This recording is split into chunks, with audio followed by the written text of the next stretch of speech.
do not allow the title of the stream to distract you from the fact that Usada Pekara of Hololive Production bought a fucking monkey. You're exactly right, Ara. She did exactly do that. And it's alive. How are you doing? Welcome in as well, Hades. How are you both going? I hope you're well. We are back on the lawyer stuff today. Quite why I've penciled this in after the week I've had at work, I don't know. But, you know, we ball. I say that because we've had like a high court judgment come down, which has kind of exploded my work sector a little bit. Oh, no. It's fine. My job's not a risk or anything, but it's just caused everything to be a cataclysmic pain in the ass.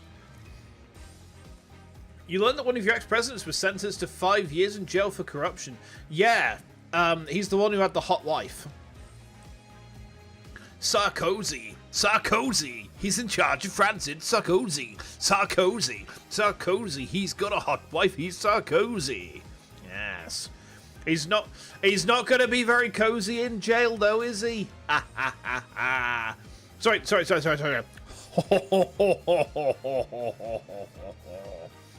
that better? I think that was better. Yeah.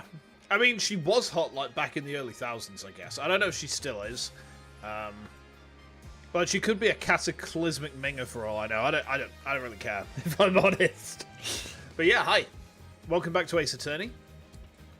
This is the last Ace Attorney before Spooky Month, in which I have some plans, right?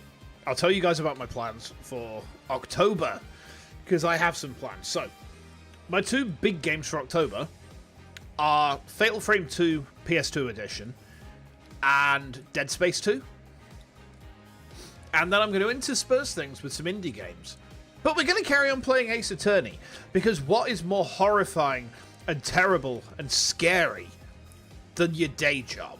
What is more horrific than the grinding onslaught of capitalism? The relentless wheels. Well, yeah, but capitalism is what pays for taxes, so I can't fear my taxes without capitalism being involved in some capacity. So, you know, it fits. But yes, we're about to go into court on this case, aren't we? We have to, yeah, trial day 1. We're going to save Maya from being exploded. Like, just being exploded instantly, I hope. Oh, excuse me. There we go. Right. So, let's see what this case has.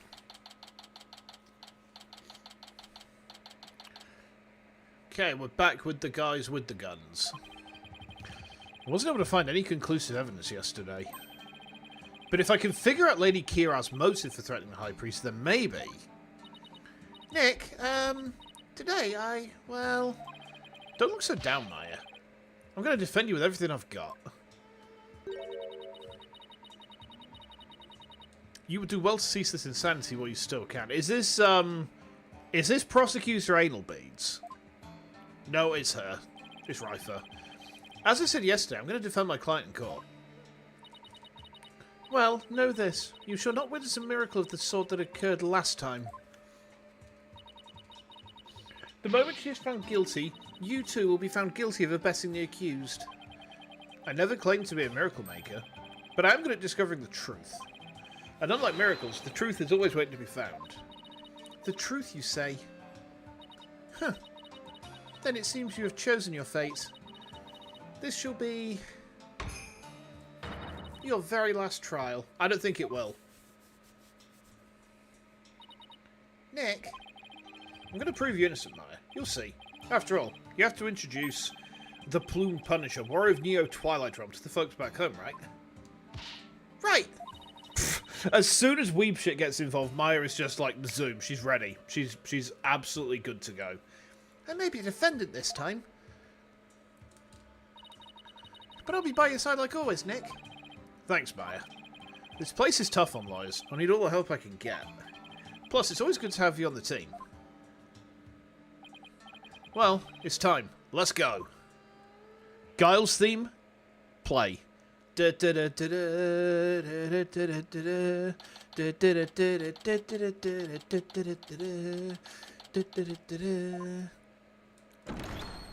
Okay. Court is now in session. All rise. Let the trial of Maya Fey begin. The defense is ready, Your Majesty. It's not like they haven't walked that path before. Yeah, that's true. Very true, actually. Hmm?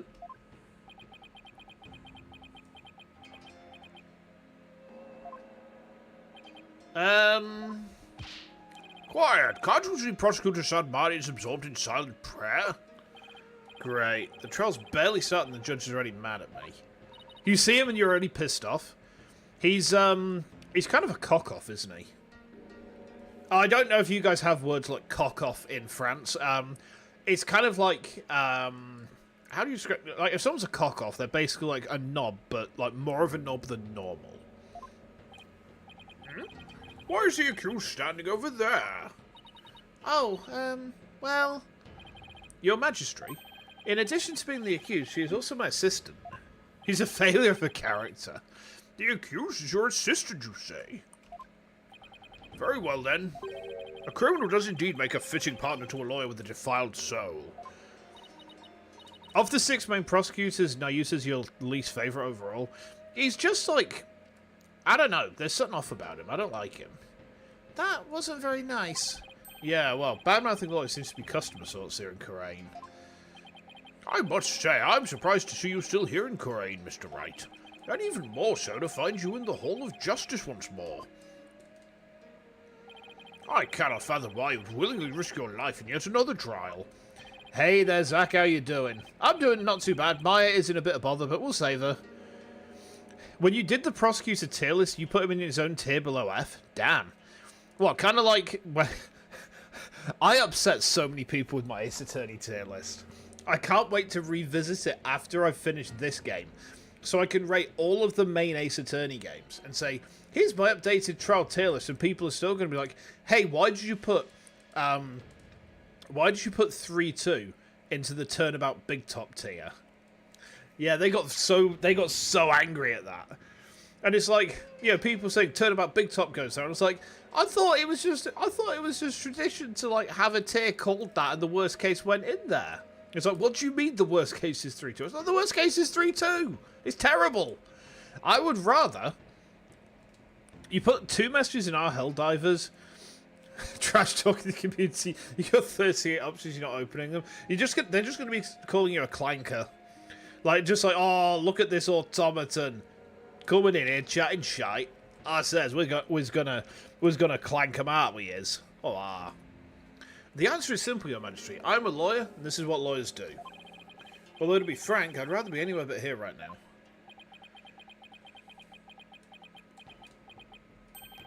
Such foolishness. Ah, Prosecutor Sadmari, are you ready to begin now? Yes, Your Majesty. The prosecution is ready. Let us begin without further delay. But first, I promise you both this. I will cast your wicked souls into the fires of hell. Will you fuck? Thus shall the soul of the victim attain salvation. Splendid! I would expect nothing less of you, Prosecutor Sadmari. Please save the victim's soul, Prosecutor Sadmari. Punish the wicked lawyer who dares to stop his last rites. I think I'll pass on that whole fire and brimstone deal. But I'm not surprised by your words or stance, considering what Apollo's told me about you. The butterfly's a paid actor. So it was you who instilled that putrid lawyerly guile within him. Putrid what? He too must soon face the fires, lest his soul be lost to redemption. But I shall send you on ahead so that he will not be lonely when he arrives. Sorry, but I'm afraid it won't be that easy. People say I never know when to give up. Nervous, Maya? A little. Feels like it's been ages since we stood side by side like this in court. Too bad I'm the defendant. Don't worry. We haven't lost a case together yet. You're right. Let's give this everything we've got, Nick. Now then, Prosecutor Sadmari, would you please explain the case at hand? Of course, your majesty. Let us begin the last rites of the victim. Here is my pawn collection. Maya Fey has been charged with the crime of murder. The victim of her heinous crime was High Priest Tarustin Me. He was conducting the purification rite when he was brutally slain. And the cause of death? Let us review the victim's autopsy report and the crime scene photo, shall we? I'm going to update the shit out of that autopsy report. Watch. The cause of death was blood loss from a stab wound delivered to the abdomen. The murder weapon was likely the warbard dagger, which was used in the rite. However, the weapon is yet to be found, though the scene was thoroughly searched. The abdomen's a nasty wound, yeah. There's some places you can get stabbed in the abdomen and you'll kind of like have a chance, but there's some places you get stabbed in the abdomen, that's it. Game over. A sacred relic used as a tool of murder? The Holy Mother's wrath shall be most severe. The murder itself took place at the height of the purification rite. The accused had donned Lady Kira's sacred robes, and the victim was there to offer prayers as a high priest of Kurainism. During the rite, the victim and accused were the only two at the inner sanctum. Therefore, the only person who could have slain the victim is Maya Fey.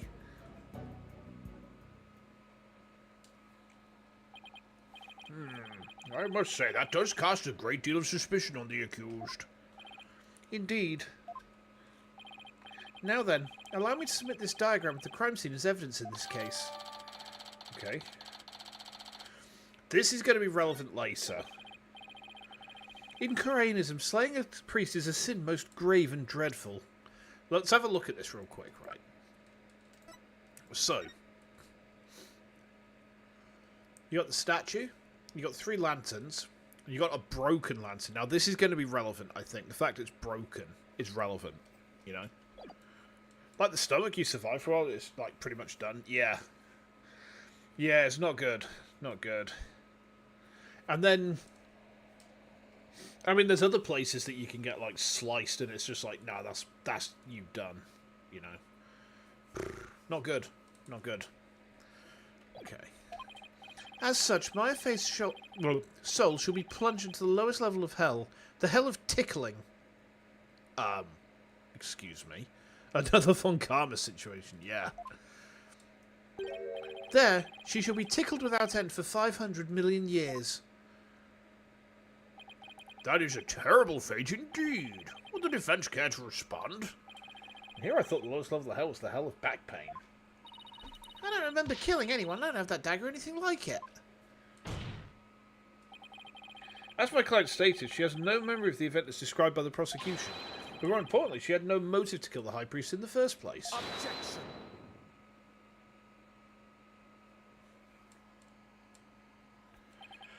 Objection.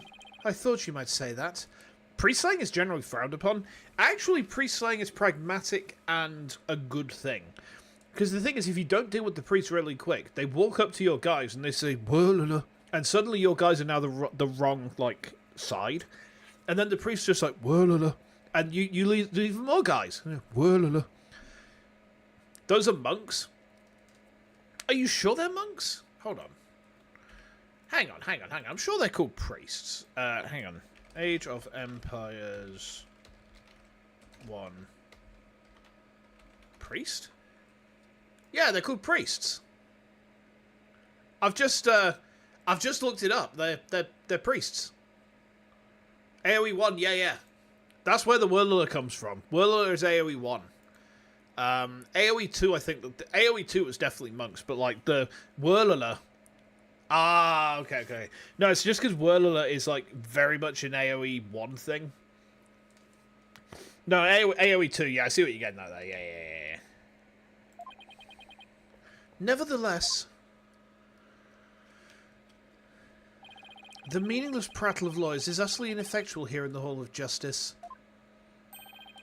For all will be made clear by her benevolence, Raitha Padma Kurain's insights. Yeah, they were shit last time. So it is, and so it shall be.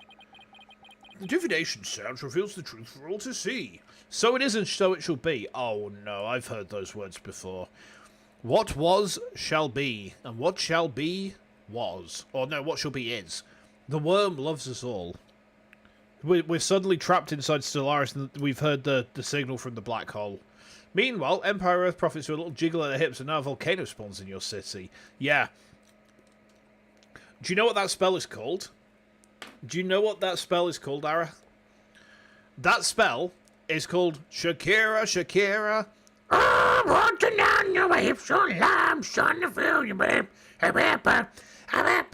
Oh, look at me wiggling my buttocks. I'm sorry, things got a bit strange there, didn't they? Moving on. Yes, Age of Empires, Zach. Age of Empires. Yeah. What was will be. What will be was. Or is. I can't remember the exact quote, but yeah, the word waiting Stellaris. Okay. Here we go again. Bailiff, please show in the Royal Priestess.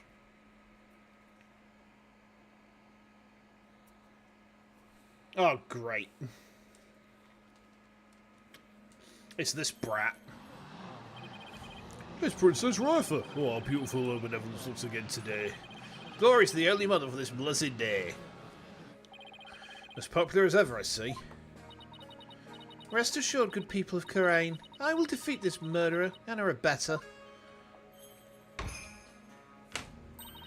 They shall not escape on their freedom expressed today. What a joy it is to have the Royal Priestess back in the Hall of Justice. May the Holy Mother grant us her divine favour. O Dira Kurain.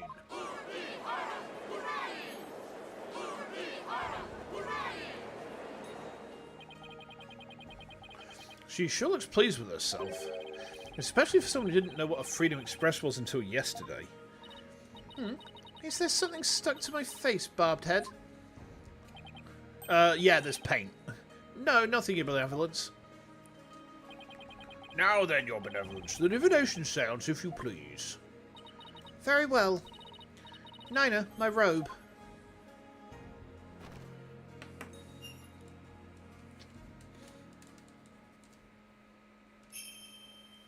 Tri-beam. O Holy Mother, we hold this divination seance in your name. Let the eyes of everyone here be clear, and our ears be unstopped. Winston Payne? Hopefully not. O dance of devotion, guide the victim's soul to me, so that we may receive their final memories in the pool of souls.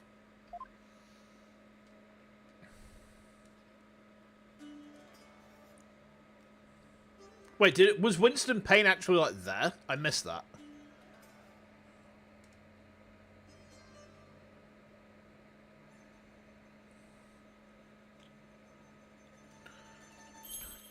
I find it kind of batshit crazy that this country has a justice system based on interpretive dance. Like, what in the actual hell? We're gonna wiggle about a bit, and that's gonna like be justice. What?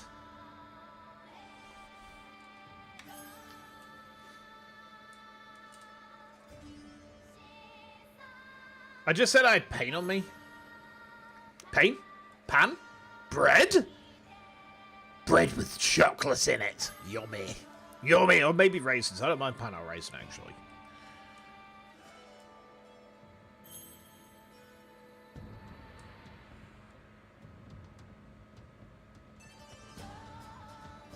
Do we have to watch this every single time? Doesn't Korea base their justice system on K-pop? I wouldn't know. I don't listen to K-pop. But it wouldn't surprise me. K-pop and manhwa. Like lewd manhwa involving gym workers. Nope. Yeah, I didn't say anything, alright? Shut up. Do we seriously have to watch her, like, prance about like this every fucking time? Get on with it! Get on with it, you fucking weeb. Okay, she's done. Good. Good. Bloody weebs. Right then.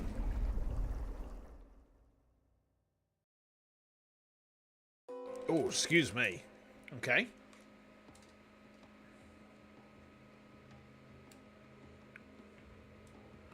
Uh-huh. Now that's interesting.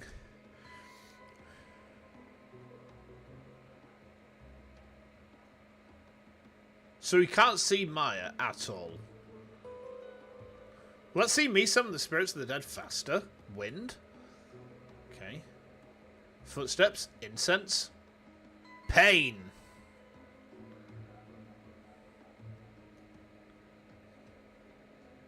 Pain jump scare.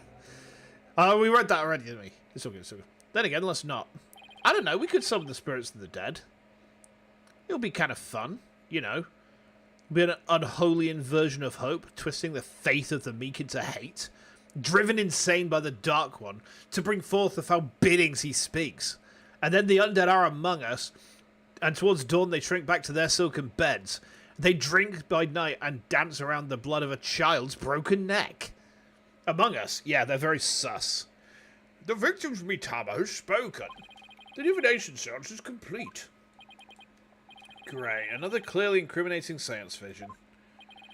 It could not be any clearer, O foul defence. It could not be any more obscure, you prick. The accused donned the sacred robes of Lady Kira and then attacked the victim. Oh, how very terrible it must have been. The figure of Lady Kira lit against the dim lantern light, the scent of incense growing ever more potent as she drew near. One can almost sense the horror Abbot in me must have felt.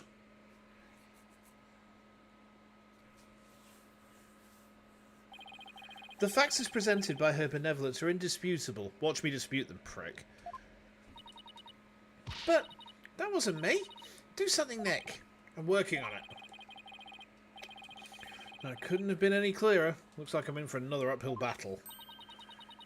The accused committed this vile act during our ancient tradition, the purification rite. Come to think of it, the rites guide explains the multi-part purification rite in detail. So, right, let's have a look at the rite guide, shall we? The rite of rites. High priest, priestess, staging area, curtain.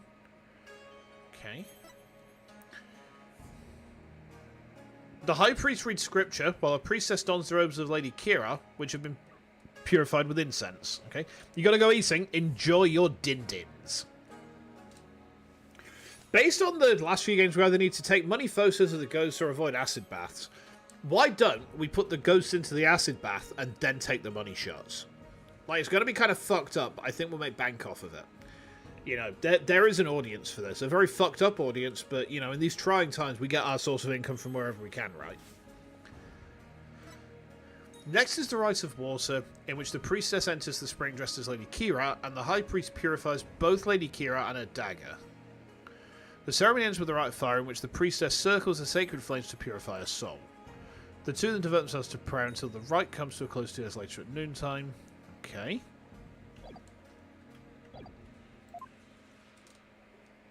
Oh. The transformation rite. The high priest reads scripture while the priestess dons the robe of Lady Kira. The Rite of Water. Lady Kira enters the spring. The high priest purifies her along with her dagger. The Rite of Fire. The priestess circles the sacred flames to purify her soul. Indeed. It would seem that the murder occurred during the transformation rite. The rite dictates that the high priest stand in front of the spring. Therefore, the accused must have attacked him from the direction of the broken lantern. Well, Barbed Head, would you care to object? Of course, because I know my client's innocent. Huh, so you say. You truly do not know when you are beaten, do you? I managed to pull it off last time with Albi. I'll just have to do it again. You intend to find fault with her benevolence's insights yet again? It would seem lawyers are Polkunan creatures indeed. Look at that Polkunan. Polkunan. Polkunan. You're not singing anymore. You're not singing anymore. What exactly is a Polkunan? Someone who's a real piece of work, so to speak. They can call me anything they want. The only thing I care about is uncovering the truth. So, Barbed Head, are you foolish enough to risk your life for your so-called truth? Because my insights are the truth. To deny them is to willingly dig your own grave. Watch as I do it anyway, then.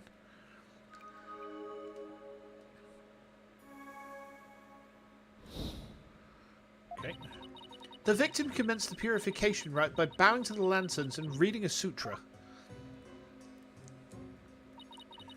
As the first part, the transformation rite, ended, he lowered the sutra. Suddenly, he heard the accused's approaching footsteps and smelled her incense-laden robes. Okay.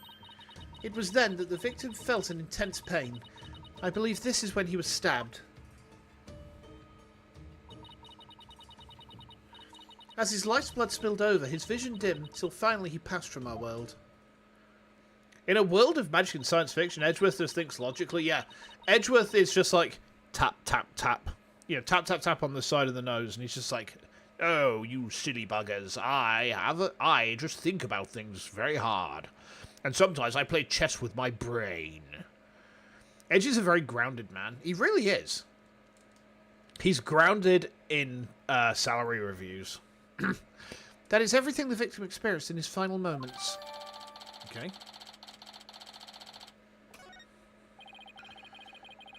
Dressed in the sacred robes of Lady Kira, the accused rushed the victim head-on. The brutal stabbing she perpetrated could not have been any clearer. Yes, it is plain for all to see. No, it wasn't me. You thought he was stabbed in the front? He was stabbed in the front and then turned around, but I think I see a problem with this already. Now, this could just be me, but I'm pretty sure, right, in the... Now, I can't remember with these if all of these were lit, or if the broken lantern... Because I thought in the vision, the lanterns all look the same, you know? A sudden drowsiness came over me during the transformation rite. I didn't even get a chance to put on Lady Kira's robe.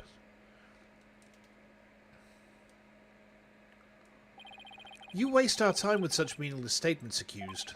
You cannot explain away the truth revealed by the royal priestess's divine insight. Oh, how'd you end up finding contradictions last time? Well... The deceased's final memories include all 5 senses. Oh, you mean those words that appeared in the Pool of Souls? It looked to me like the bigger the word, the stronger the sensation was to the victim. Yeah, that's how it looked to me, too.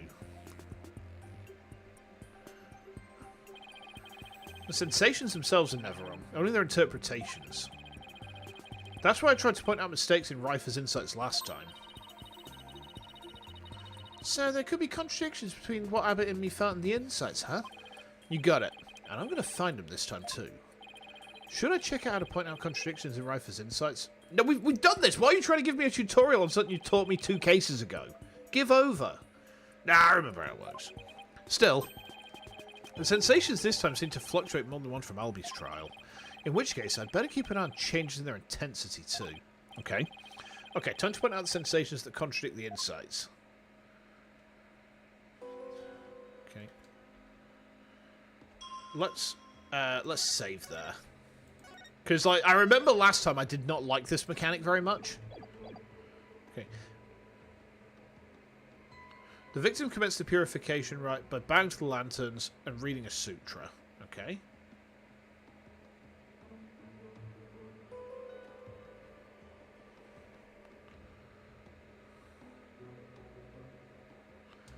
So...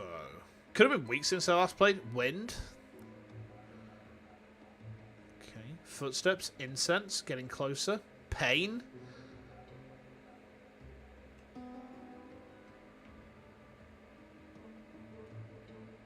Okay. Now, the wind. I think the wind. Because, look. There's wind coming in from there, right? If there's wind, doesn't that imply that they're like... The wind came from his... right-hand side, so that implies that he stood like there, does it not? 'Cause surely this would like block the wind out.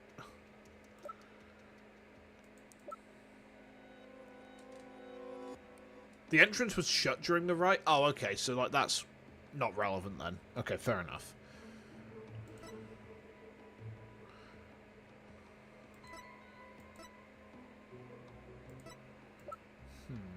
Oh, hang on.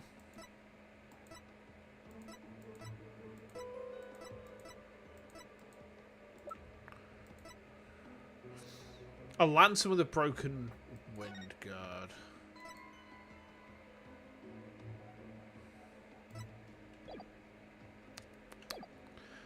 Okay.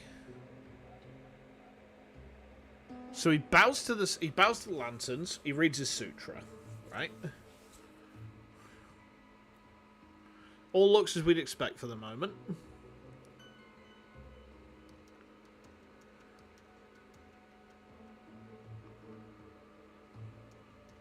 See, that wind.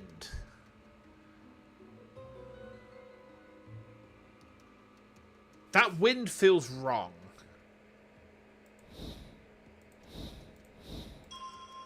That wind feels wrong to me.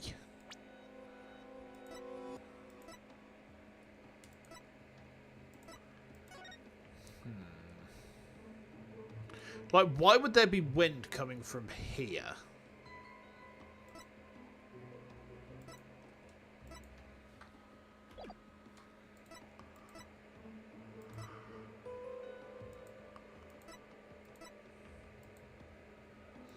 Is it relevant? That's the question.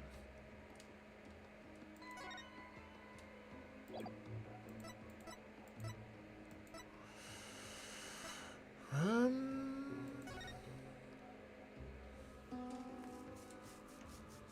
mean, I don't necessarily think it's relevant, but what are we thinking, guys? Do we have any ideas? Shows where Maya and... Because the thing is, I'm sure like the curtain being up would have prevented the wind from hitting him, right? Surely the wind would have prevented that from hitting him. You know, I mean, I suppose it could have come over the top of it, but it's a weird sensation to feel from your right-hand side when, you know, you're in an enclosed area, right? Right? I'm not sure on this one at all.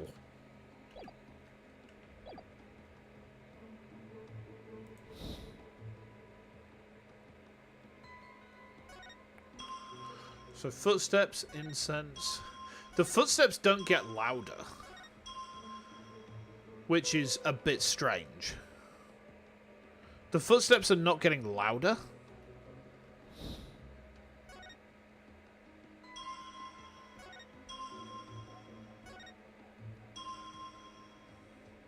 Why are the footsteps not getting louder?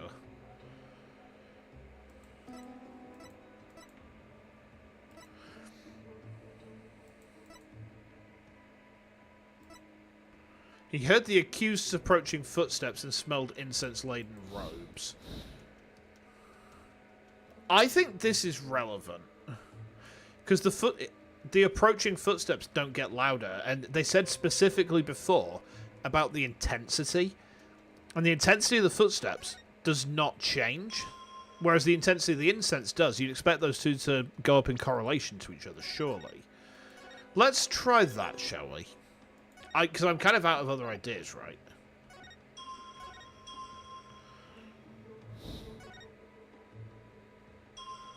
So... sound? Let's try it. Objection! The victim supposedly heard the accused approaching footsteps. But did he really?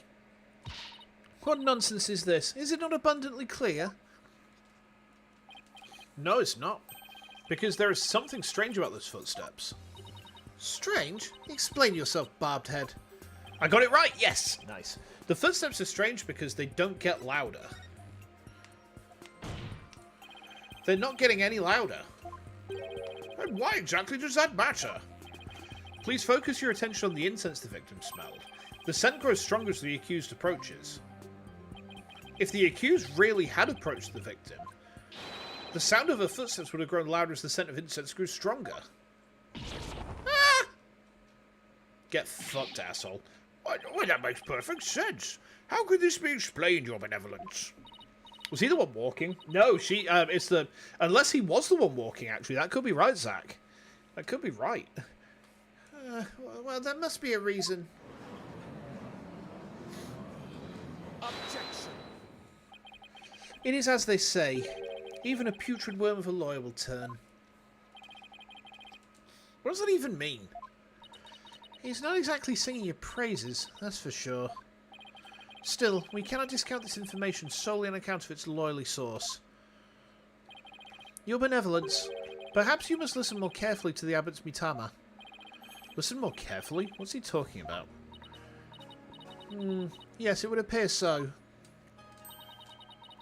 I shall try to refine the sensation. Refine the sensation? I can more accurately gauge sensations by deepening my communication with the mitama. Oh, I didn't know you could do that. Why have we never done this before? By refining a sensation, a clearer picture of the truth can be discovered.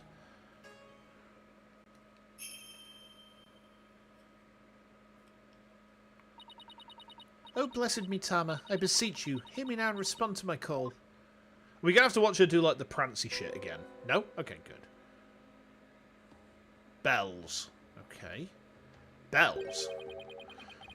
Footsteps changed into bells? What could this mean? I think you're right, Zach. I think you're onto something. Because... bells. But the only bells at the scene of the crime were... Oh, that jingling must have come from Abbot Inmi's bells. Yeah. You mean those big things he had in his ankles? Well, there you have it. The sound of bells was from the High Priest's own footsteps. Then that means... if the footsteps belonged to the victim himself, it means it was the victim who was moving, not the accused. The victim was the one who went running toward the broken lantern from the spring. A far cry from what her benevolence's insight would have us believe.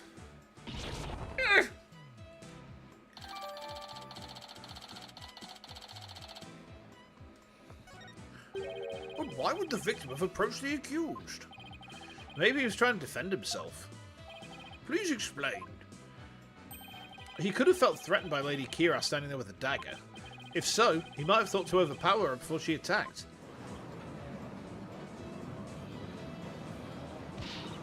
Still your voices. This is nothing but a theory, and a poor one at that. Be not led astray with this lawyer's obvious postulation. Objection. While his insolence is inexcusable, I would ask that you calm yourself, your benevolence. Is there something you would care to say, Prosecutor Sadmadi? Even if it was Abbot Inmi who moved, it does not negate the accused's crime. What do you mean? The accused was likely waiting for the High Priest to approach. Ah! And as he neared, she plunged the dagger into him. It is as simple as that. Ah, right. It really doesn't change much, does it? Yes, it is as the prosecutor has said. In fact, it is as I meant to say all along as well. Oh, shut the fuck up. Right, and that's why you were so shocked when you first heard it. Understand now, lawyer. That contradiction you conjured up has come to naught. Once I hone my insights, it will vanish like the dying rays of the sun. Okay. He rushed the accused and tried to fight her off by the broken lantern. Okay. As his life's blood spilled over, his vision dimmed till finally he passed from our world. Okay. See?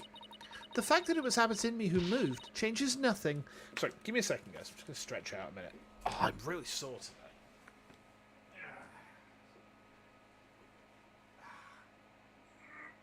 Oh, dear. Okay, there we go. Whew. Sorry about that. Oh, come on, Phoenix. You've got to keep your cool. That contradiction I point out must mean something. That one sensation changed after Princess Raifa refined her vision. It stands to reason that something else might have changed too because of the refinement. I should focus on any sensations that have changed, okay? While searching for more contradictions between them and her insights. Okay.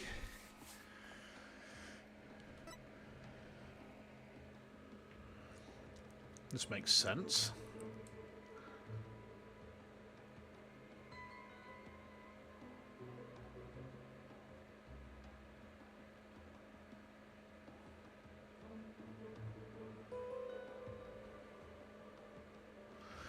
There's the wind. Bells, incense, water. Why is there water all of a sudden?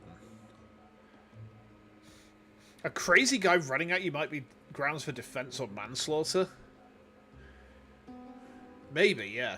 Why is there the sensation of water? If he's moving towards her, why does he suddenly feel water? Right? Or no, that yeah, green is sound, isn't it? Yellow is smell, green is sound, I think. Sight, smell, sound. Right, okay. Hold on.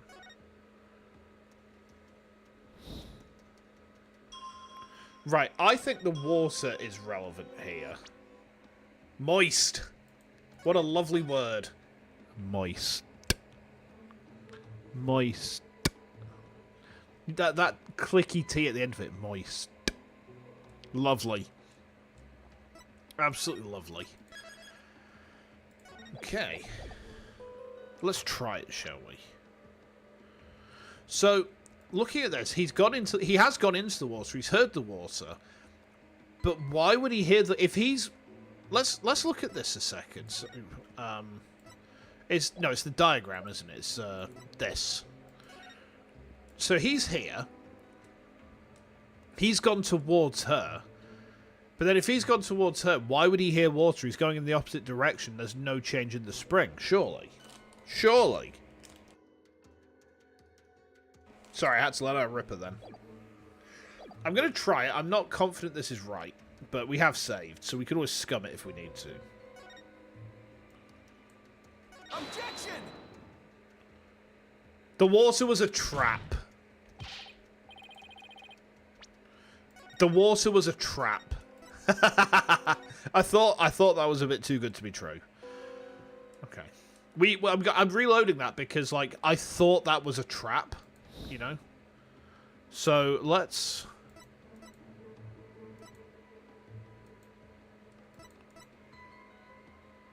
Oh, hang on, he tried to fight her off by the broken lantern. I think the problem was, I think I had the right thing, but I had the wrong statement.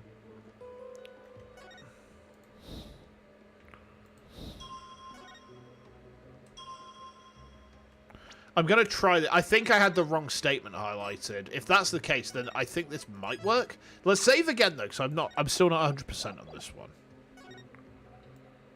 Objection! Yeah, I had the wrong statement highlighted. That was the problem. I had the right thing. If he was running left or right, he might have walked into the spring. Yeah, but as far as we know, he was running straight forwards towards where the attacker was. So he would have been running away from the spring. Hold it. How do we know the purification rite was performed exactly as it was supposed to be? Huh. That's easy. The customs governing the rites are very clear, and Abbot Imi would have adhered to them. Well, that's strange. Mr. Wright, would you care to explain just what is so strange? Yeah, I would ask you to consider the sound of the victim's footsteps. The sound of bells changes to the sound of water at one point. What's this? It's simple. The victim must have stepped in some water. Oh. Yeah. And the only source of water in the inner sanctum is the spring. And therein lies the contradiction. What contradiction? I believe the rite started out as it should have. The victim stood with his back to the spring, and the accused stood right in front of him. But we now know that the victim then moved into the spring. Paul Kunga, this is absurd! This means the accused's location differs from what her benevolence's insight indicates. Ah! Then where do you propose the accused stood once she donned Lady Kira's robes? Oh, okay. Based on the sounds of the victim's footsteps, I believe Maya was standing here. Oh, okay. Making that brat sweatshirt is satisfying. It really is. Now, this is... Oh, okay.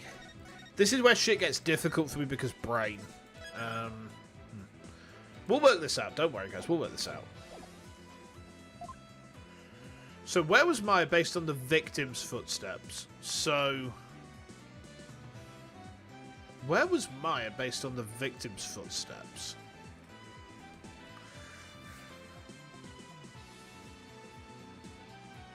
If he has gone running towards...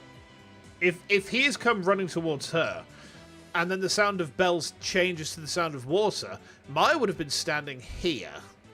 Right, I think. Take that! Until this moment, we've all just assumed that Abbott, Immy, and Miss Faye were standing where they were supposed to be, as shown in this rights guide. In short, the victim should have been standing with his back to the spring and the accused in front. However, if that's how they were really standing, he couldn't have stepped into the spring as he approached her. The problem is, the victim did step into the spring. This can only mean that Miss Faye had actually been standing in the water. But if this is true, then their position would have been completely reversed.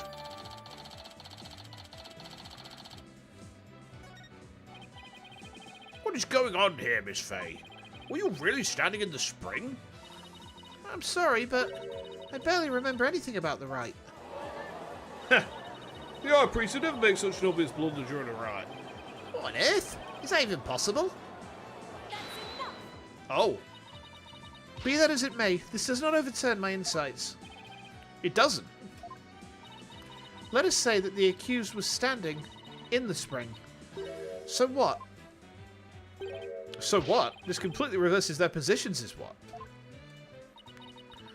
That their positions differed from what is customary is rather curious.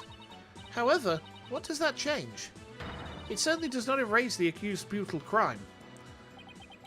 Oh. I guess you have a point there. You lawyers are an absurd breed. Never thinking ahead, you cling to the first insignificant contradiction you can muster. Oh. Sounds like Princess Rife has a pretty good grasp on what lawyers are all about. Lunch break's over, Zach. No worries. You take care. You have a good one. I'll do my best to win the case. Yeah, I'll see what I can do. I'll see what I can do. I mean, at least I can actually still do court stuff this way. Because, thank you, the High Court of England and Wales. That was a really great decision. Everyone's very happy about it. I'm lying through my ass, they're not. Welcome, Yamiba. How you doing? Welcome in. Oh, my. Where would I be without your brutally frank commentary right now?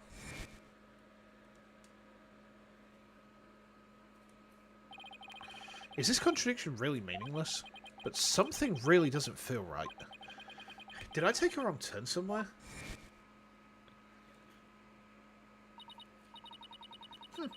I will now amend my insight to account for this new truth.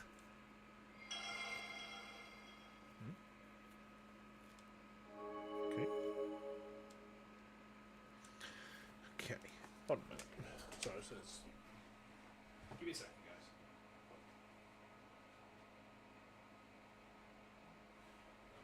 Alright, fair enough. Okay. Well, maybe one of the cats.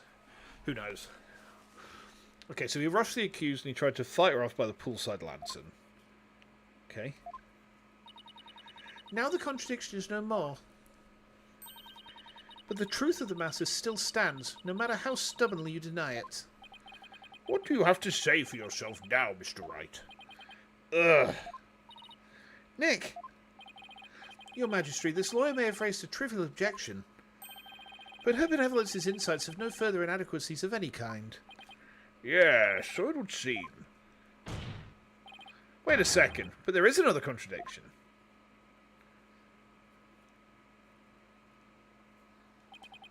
Still you flounder about, wretched beast. Though you rack that putrid brain of yours, nothing worthwhile will come of it. He's like a worse version of Judge Gavelle. That is my genuine assessment of Nayuta Sadmadi. He is a worse version of Verity Gavelle. You've caught up to where we are in the solution. Okay, cool. Yeah, I've actually managed to work things out with my own brain so far. Are you proud of me? I'm learning. I'm learning Super Nintendo Chalmers. Yippee! Maya, please tell me you remember something that might help us out here. Sorry, I really don't remember a thing. He's a it is true he's a worse version of Gavelle. Yeah, exactly, exactly. Like, Gavelle was insufferable, but, like, she actually turned out to not be too awful at the very end. But this guy's just a prick. Your bitch-ass cat ate your cookie. Damn. My cats would never do such a thing. Because my cats know that if that ever happens, then, like, as soon as they go airborne, then they're going to get hit with the Heavenly Potemkin Buster. And let me tell you something. I've got meter. I'll do it. I'll do it, and they know I'll do it. They know I'll hit them with a heavy Potemkin Buster. Your cat would never do that because you don't have a cat. Get a cat. Immediately. That alone may cause new discrepancy with Princess Rifer's insights. That's right. We now know that Maya was standing in the spring. A major change like that could very well produce a contradiction. I should take another look at the inner sanctum diagram and the court record. And confirm where Maya and Abbot Inmi were standing, and then focus on finding any discrepancies between their position and the insights. Okay, so let's have a look. So Maya's standing in the pond, right? Maya's standing in the pond. You gave the cat the cookie. He really liked it, so he took the cookie. Maybe giving the cat the cookie was the first mistake. I don't know. I mean, my cats don't eat cookies. They just eat, like, kibble and meat. Okay.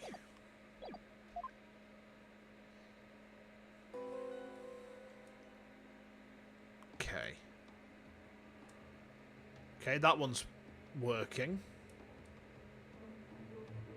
Hang on.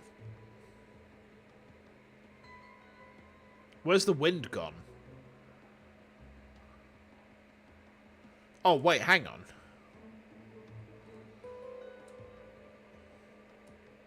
Ah!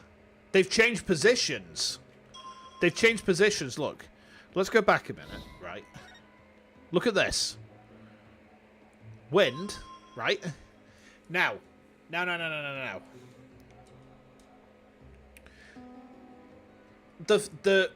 The wind, right? There's no wind guard on the broken one, is there? Look at this. Hold on. Check this. The broken lantern it's broken because the wind guard is gone, right? Which means that Maya might be standing in there, but if he's like suddenly got wind coming from the right and this is blowing this way, he's facing this one all of a sudden. So while he's reading the sutra, he's turned around. Hold on.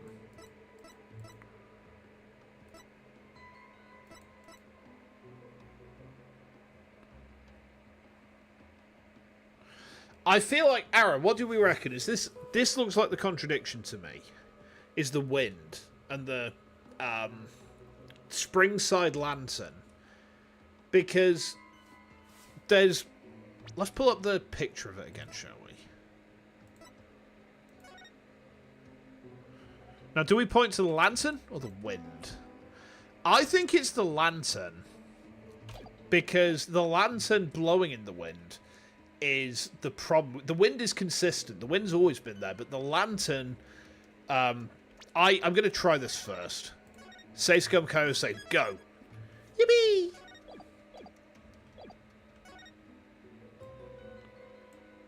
Objection! Ha-ha!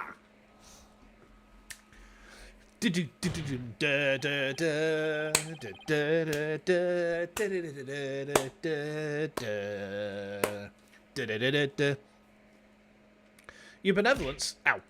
I found a new contradiction. You did?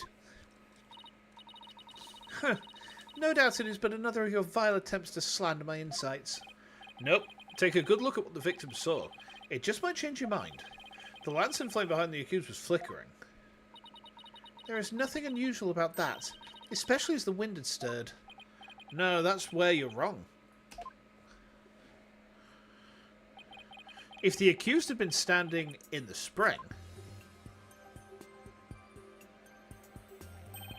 then what you see here should be one of the lanterns flanking the statue. I fail to see your point. My point is, something is wrong here. The two lanterns flanking the statue were both outfitted with glass wind guards. So neither lantern's flame should have been flickering in the wind in the first place.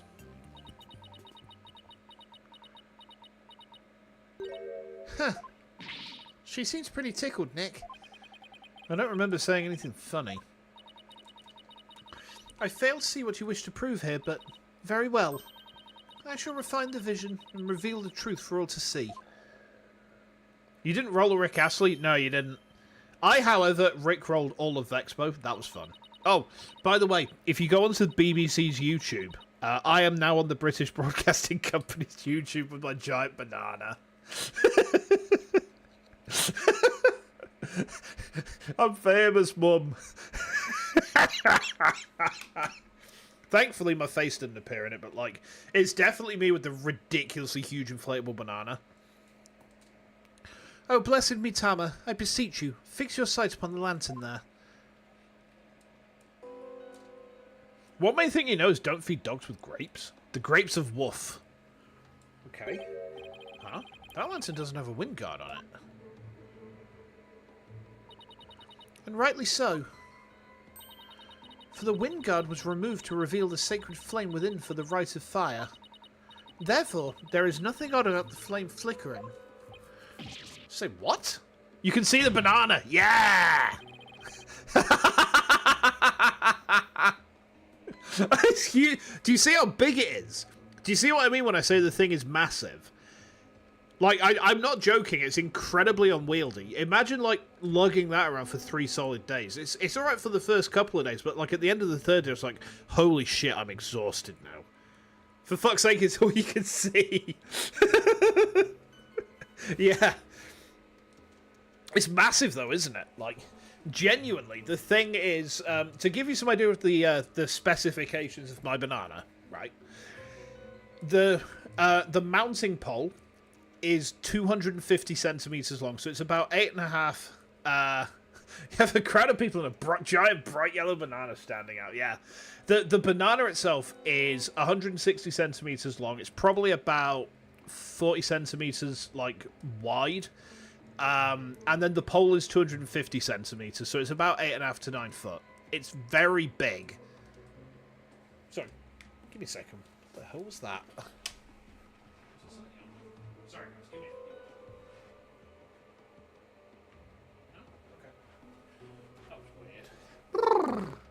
Sorry about that. Ugh. Yeah, so it's massive. Like, it's really, really... It's genuinely huge. Getting that thing through doorways is a nightmare. But when we searched the crime scene, those lanterns had their wind guards on. That's because the police put them back on. The sacred flames have burned uninterrupted for hundreds of years, Defense. We could not risk them being extinguished, even during an investigation. That would never fly back home. Well, Barbed Head, are you done quibbling? If so, then it is time to bow down before this testimony of the Mitama. Urgh! Nick! Don't worry, Maya. I'm just getting started. Alright, let's go over everything we know so far. Maya was wearing Lady Kira's robes and standing in the spring. The High Priest is thought to have been moving toward her. So I should look for sensations that stand in contradiction to this arrangement. Okay? I won't give up. I won't let go. I won't run around and desert you. Da -da -da -da -da. I'm going to find a contradiction that will undermine the accusation against Maya. Okay?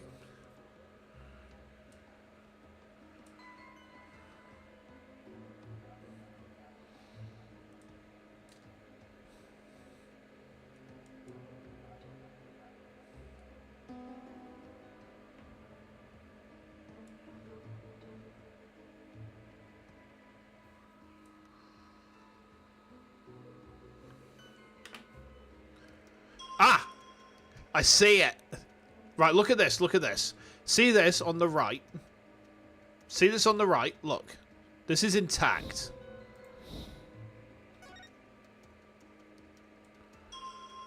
They've swapped places.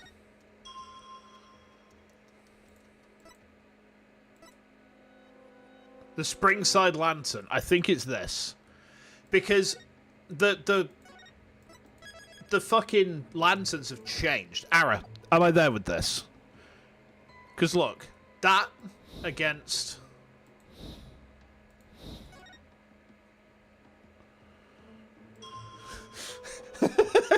We got one guy with a giant banana. It's been a hassle to deal with. You know what? The organisers actually like... you know, the organisers like know me, and they know that I'm conscientious with my banana swinging. You know, they know I'm not going to cause trouble with it. Because it's like, I was quite careful to make sure it's like, look, guys, if it causes trouble at all, let me know. All right, just tell me. But no, it's mostly mostly what my banana was used for, right?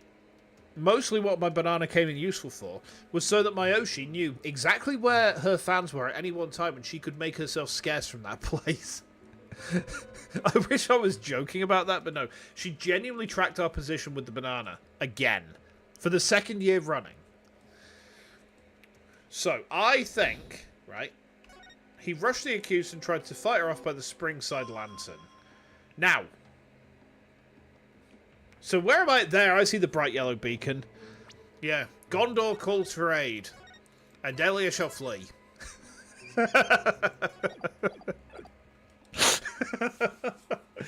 It's very funny to me that, like, I've been used as a tracking device. Now, back to this. What are we thinking? He rushed the accused, and he tried to fight her off by the Springside Lantern. But this one is broken, right? Look, this one is broken, so he is now facing here. He is now facing here, right? So Maya is actually in the right place. And then he's run into the pond, and Lady Kira's in the pond. So it doesn't make any sense. Like, he's turned around. Because now that is there, right? He is facing there, right? When the stabbing happens. But before that, he's facing this one on the right-hand side. I think I've got to try and present this, huh?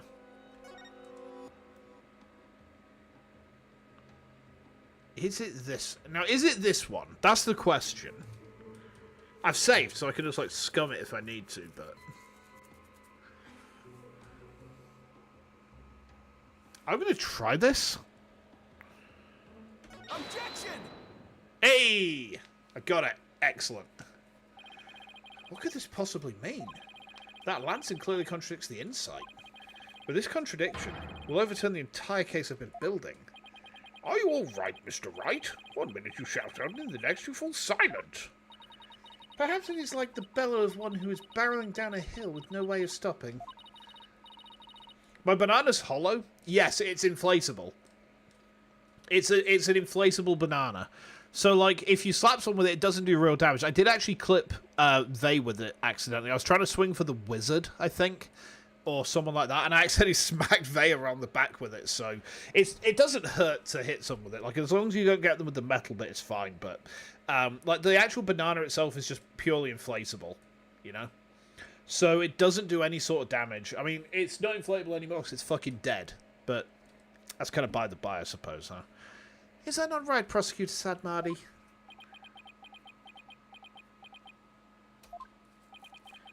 Don't get cold feet now, Phoenix. Even if this overturns the entire case you've built so far, the only way is to keep moving forward, because that's where we'll find the truth. Sorry, but I'm not barreling down a hill. In fact, I'm in full control of everything with the indisputable contradiction I found.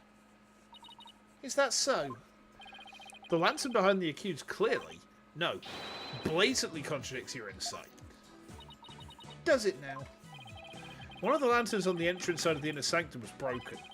And if you watch what Abbott and me saw in his final moments, you'll notice the lantern behind the praying form of Miss Fey is broken. The lantern behind Lady Kira, however, is still intact. In short, we're seeing two different lanterns in this seance vision. How could this be? Yeah, eat shit. And even if it were so, how would that contradict my insights? Let me start by saying, the claim I'm about to raise will overturn the case I've built thus far. Will the defense please explain himself? Based on the broken lantern, we can tell...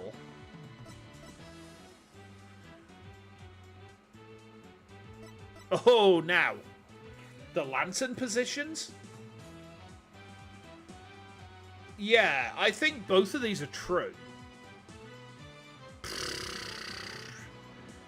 both of these are true. Like, but the thing is, Maya and the Abbot's positions are a bit more out there. So let's save, right? Because save scumming is our thing. What would move more easily? Well, we can tell the lantern positions purely because we've got this, right? And we can see this is the broken lantern. This is the intact lantern. So we can tell the lantern positions very easily. We can tell their positions based on the lantern positions, but the lantern positions are kind of what everything hinges on. So I'm going to try that first. It's not the lantern positions. It's actually the esoteric choice, which is based on the position of the lanterns, because Ace Attorney logic is like that sometimes. But that's fine. Where the accused and the victim were standing. But did you not just finish asserting that the accused was standing somewhere else? I did, and I built my argument on that faulty premise. But thankfully, it has led us here. To the actual spot where Maya Fey was standing.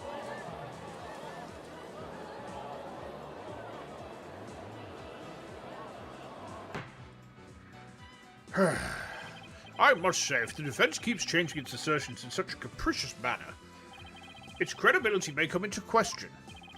I'm willing to take that risk, Your Majesty, because I believe this will be the last time. I'd like to start by pointing out the actual spot where the accused was standing. Very well. Show us where you now believe the accused was actually standing. Based on the location of the broken lantern, where was Maya really standing? We're scum-maxing tonight, aren't we? Science is built an ever-changing hypothesis, oh bearded one. Yeah, it's true. So Maya was standing about here.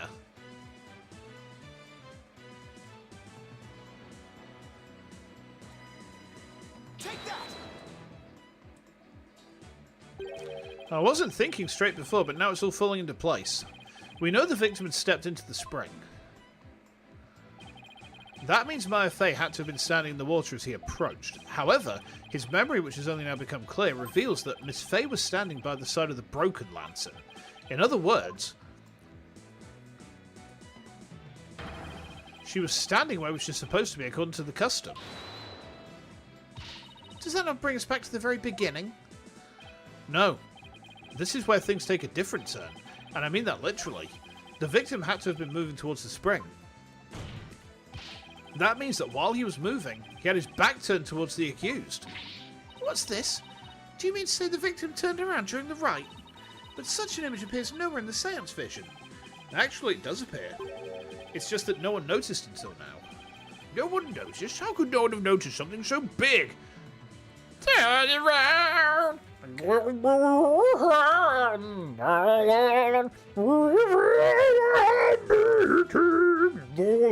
Understand. Excuse me. Sorry. Give me a minute. I keep hearing shit tonight. I'm going fucking paranoid, guys.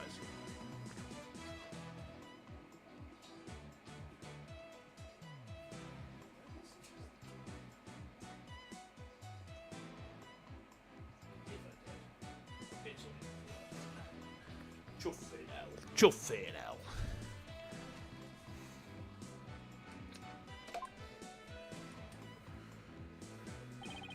There was a moment when the scripture the victim was holding was all we could see.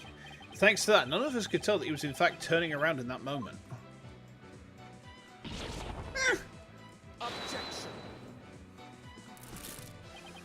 If it is as the defense asserts, then her benevolence's insights no longer make sense. How do you intend to explain that? Objection. I don't need to explain anything, because it's just as you said, Prosecutor Sabmardi. Her benevolence's insights don't make any sense because they contain a huge error. Such insolence!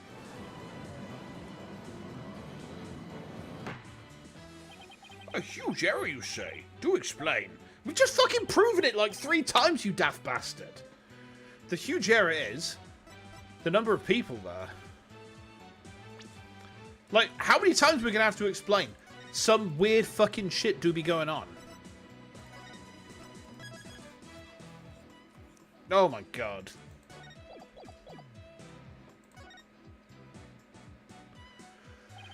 I believe this is what happened at the scene of the crime.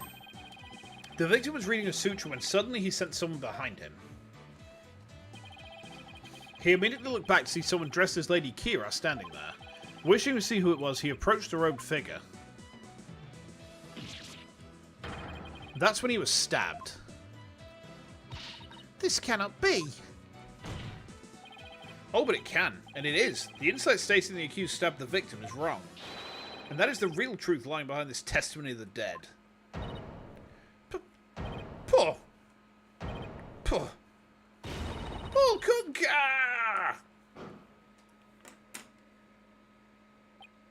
Sorry, give me a second. The fuck was that? Sorry, give me a second, guys. I'll be right back.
Alright, sorry about that, guys. I think soldiers went in next door, that's all, but it sounded like I wasn't sure if like someone was like banging on my front door or something. I get paranoid living around here, you know, sometimes. Anyway, are you suggesting that there was someone else at the scene of the crime? Have I misunderstood the voice of the Mitama yet again? This cannot be. Good. Oh, that was a close one. But I managed to divine the true meaning behind the seance vision somehow. I should add these new facts to the court record.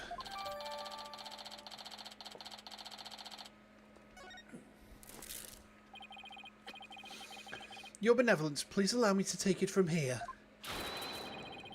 I will overturn the brash accusations of this faithless, putrid-minded lawyer. Yes, I shall place my trust in you. Trust in him.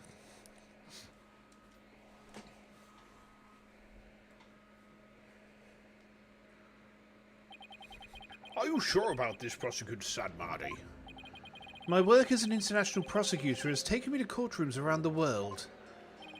And in that time, I have learned to perform last rite for souls in trials lacking a seance.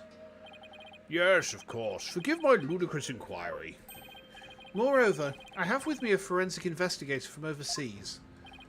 I will show you all the most magnificent last rites ever seen. I guess he really does think highly of Emma and her forensic expertise. I'm impressed that he's come to understand their value. And again, he is an international prosecutor who solved tough cases around the world. Time to hunker down, huh? Now then, let us continue with today's proceedings. Could the defense please tell us who the third party dressed as Lady Kira was? Your new claim has negated the insults of the Royal Priestess. So I trust you have some evidence to support it, correct? Yeah, of course.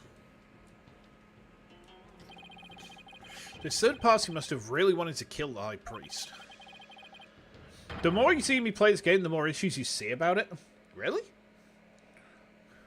Well, like in terms of like the way that the characters are presented, or like the actual game design itself. Because, like, the characters being flawed, I can kind of accept. If it's a game design problem, that's different. The characters in the story, yeah, that makes sense. I might be able to identify who it was if I had evidence of their murderous intent. Talk about it in the end? Yeah, sure. Well, we're waiting, Mr. Wright. The evidence that can reveal the identity of the third party is this. I think it's the bloodstained letter.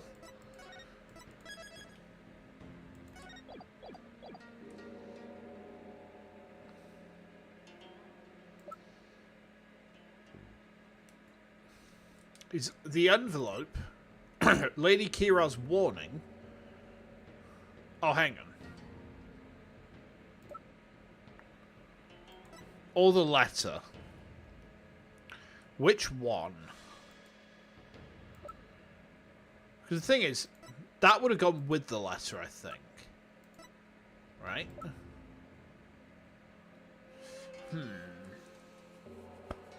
Try the warning?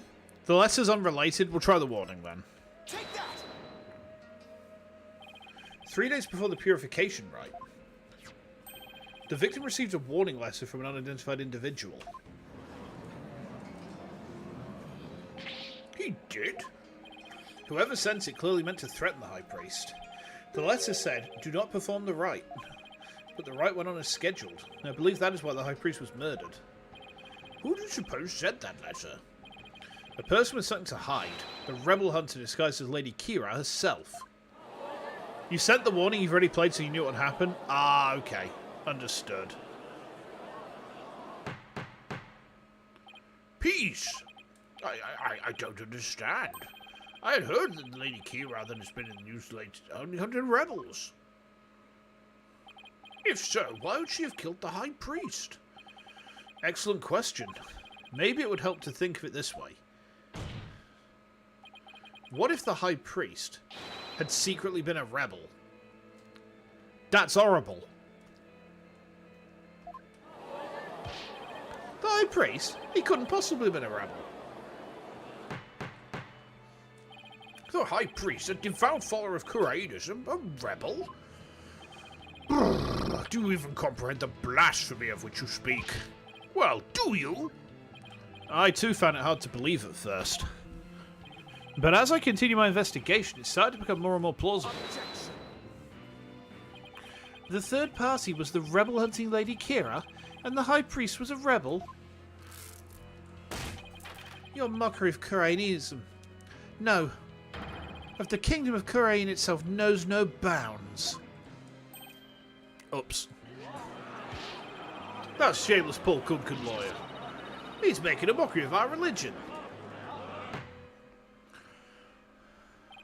As a faithful Kurainist, I take issue with these claims, and I am loath to admit them into today's proceedings. I don't like where this is going. The defence's claims are but vile blasphemy tantamount to spitting on the Holy Mother. Is it really that big of a deal, Maya? Abbot Imi was a distinguished monk and very well respected too, so, yeah. That facial expression is amazing. Please don't let this turn into an international incident. But fear not, good people of Kurain. The rantings of this putrid-blamed lawyer who seeks to sully the soul of the deceased shall come to no avail once I conclude these last rites. The prosecution's assertion that the accused killed the victim remains unchanged. But the victim was stabbed in his abdomen. How is it possible that when he had his back turned towards Miss Faye? Someone else must have killed him. Uh-oh. Are you sure about that?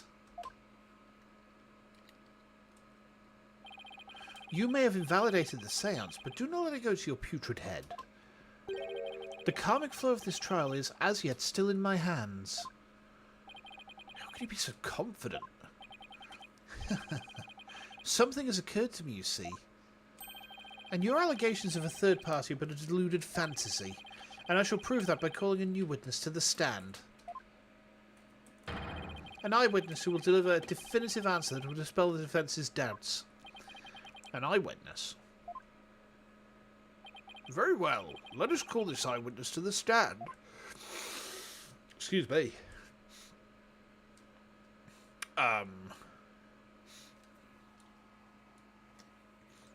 What? It's him again. Well now, he has to be the shaggiest witness I've ever laid eyes upon.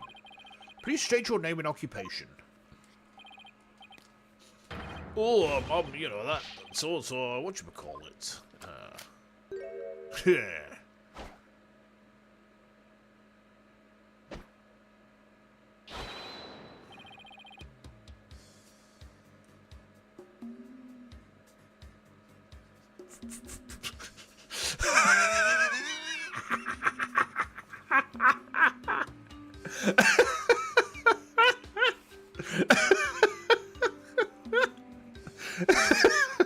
Okay. The name.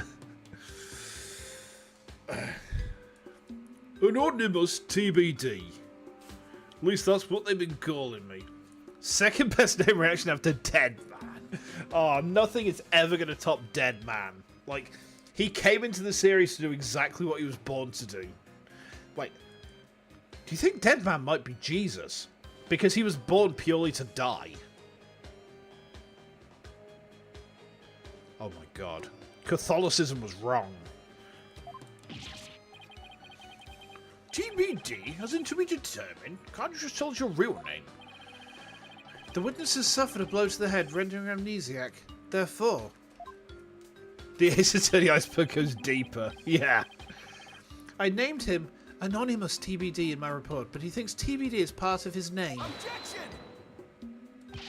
You're letting an amnesiac testify. Have no fear. I've already questioned him at length. You gotta go, Hades. No worries. You take care, alright? And we'll hopefully see you next time. I'm not streaming tomorrow, Hades. I'm streaming on Sunday next. We're going to be going at 5 PM UK. And we are kit bashing some 40k. So that should be fun. I've never kit bashed something before. I don't know if it's going to take us like a full stream to do it, but like there's a lot of stuff to do to this model. So it'll be interesting to see how it goes. Yeah. While it is true he has utterly forgotten his name and past, his memory of what he witnessed is still very much intact. Considering the dearth of information, any new knowledge may be of help. Therefore, I will permit his testimony. Now, Mr. Imus, please tell us what you saw.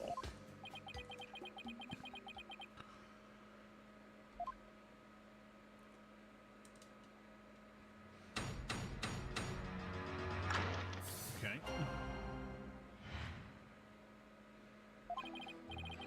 That night, I was up at the top of Mount Pony, the mountain next to the inner sanctum. I ate crap, so I climbed up there to pray in peace. I know it's a no-no, but since there was no one around, I used my binoculars to spy on the right at the inner sanctum. That's when I saw the accused stab the high priest with dagger. There's no way you saw his face stab the victim with a dagger. I swear I don't know what he's talking about. Well, don't remember at any rate.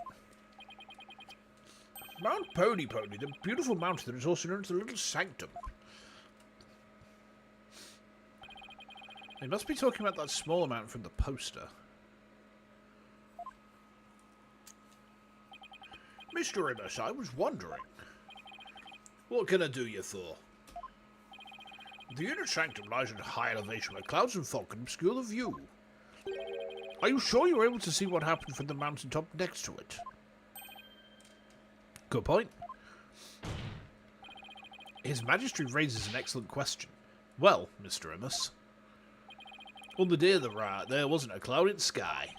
I had a perfect view. If you don't believe me, check the weather forecast in paper that day. Nick, don't we have the newspaper for that day? Yeah, let's take a look. The area around the inner sanctum will enjoy calm, clear skies today. The warmer temperature will make for excellent prayer weather. Be warned, however, that we'll see a cold front moving overnight. Okay. Oh, you me. It does say calm, clear skies, doesn't it? See? Told you so.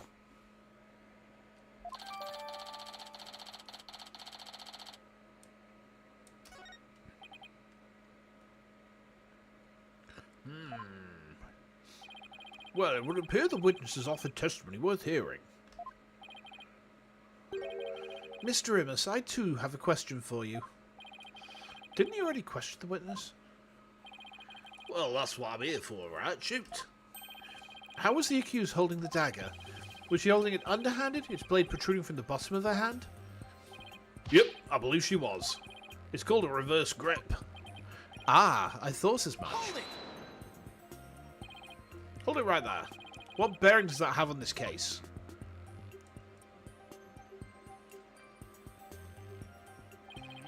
Cease your interruptions, you putrid-headed lawyer. Do you not see the significance in how the blade was held? Why don't you enlighten me, O Enlightened One?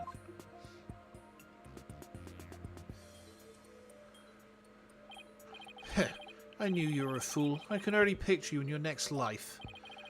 Next life? Yes, after your soul writhes for centuries in the pits of hell. You're gonna seize this butterfly and pin it on our hunting record. Nice. You shall be reborn as a witless sea urchin with barbs limited to your posterior. You shall live a short, inconsequential life only to be brutally devoured by a sea otter. That was a bit excessive. I simply asked what the dagger grip had to do with the case. Now, pay attention. How the accused held the dagger is of vital importance. With such information, we can infer exactly what actions she took. You were saying that the victim was killed while he had his back to the accused. Is that correct? Yes. As such, the accused's dagger grip tells us something very important. The accused approached the victim from behind, swung her arms around him, and plunged the dagger deep into his abdomen using a reverse grip. What? Thus, Mr. Imbus's testimony clears up any doubts that might remain. And it coincides with the benevolence's insights as well. This is a disaster. I thought I'd blown these insights out of the walls, but now they're back to haunt me. Now then, the defence may cross-examine the witness. Wonderful.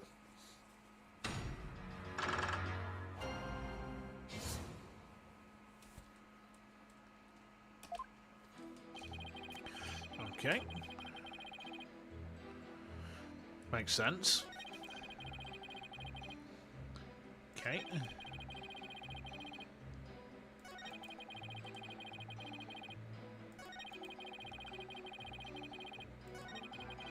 I see a problem with this. Right. However, I'm not confident it is a problem. 2,310 meters. 2,298 meters. If he's climbed all the way up, then he wouldn't be able to see. Like, this is Mount Pony, right? This one here. Not this one here. This one here, right? Am I wrong with that?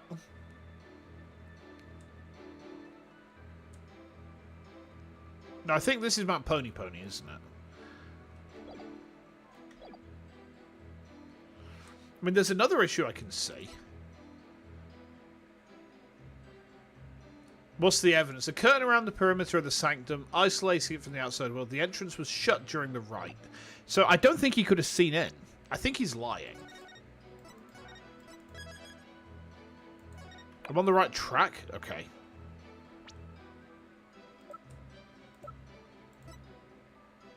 Objection! Yeah.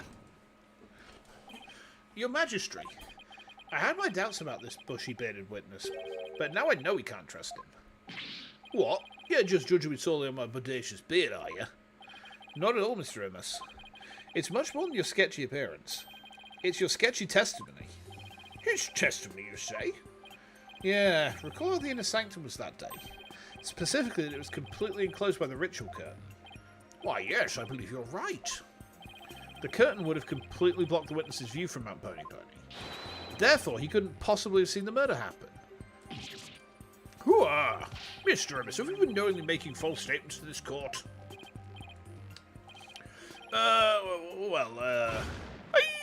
You got me. The witness will lower his voice. I didn't actually see the accused herself. He didn't actually see the accused herself. What's that supposed to mean? Let me set the record straight, I beg you.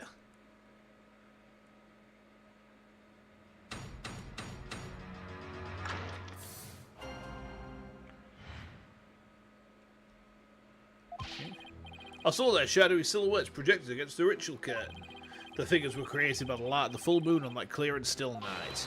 She was just a shadow, but I could tell it was the accused, reverse gripping that dagger. Okay. Bit sketchy, but alright. Shadows. That's what you saw. That's right. I could see what was going on by the shadows projected onto the ritual curtain. In the future, Mr. Amos, I'd rather you just offer up accurate testimony from the start. Forgive me, my main man, Mr. Magistry. Chalking up to my fuzzy memory. Though he saw but shadows, it is still valuable testimony. You have to be kidding me. What are we going to do now, Nick? All I can think of is to look for inconsistencies between the actual right and what Mr. Amos says he saw. Now then, the defence may cross-examine the witness once more. Issues between the ritual and what he saw. Okay. Well, let's have a look. We might need to do some pressing here. Rights guide.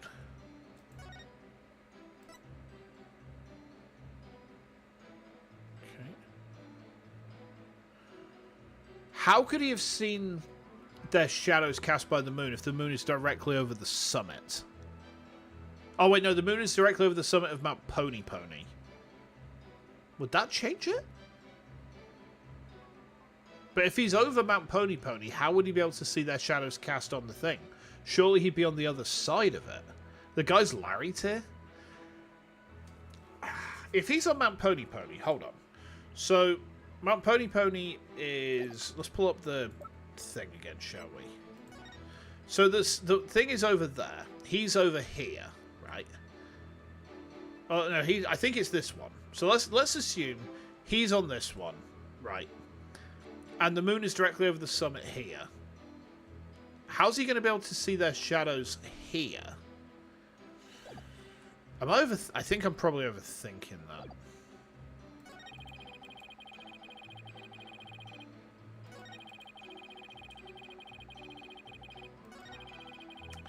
I'm not overthinking it.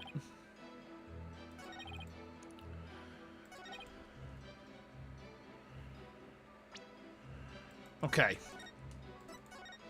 I'm really glad about that because I thought I was going insane for a second. Hold it! No press.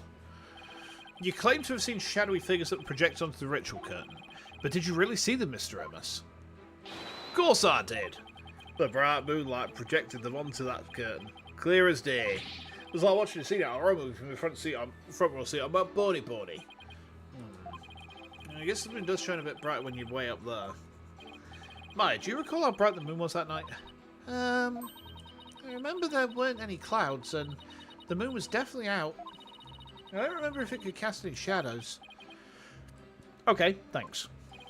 I can't deny the moon was really bright, which means it's possible it was bright enough to cause shadows to appear.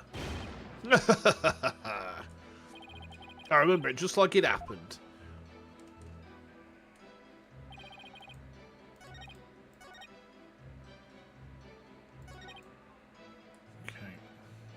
Now, it's which statement we actually present on, then. Okay.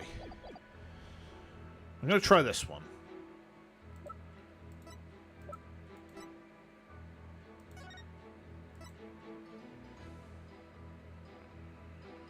The moon is directly over the summit of Mount Pony Pony. Let's try this. I'm not confident, but... Objection! Oh. Alright. You saw silhouettes projected by the moonlight. Sorry, but that's just not possible. What do you mean? How's it not possible? It was totally possible. That's impossible. I think I'm going to need a logical ease translation on that.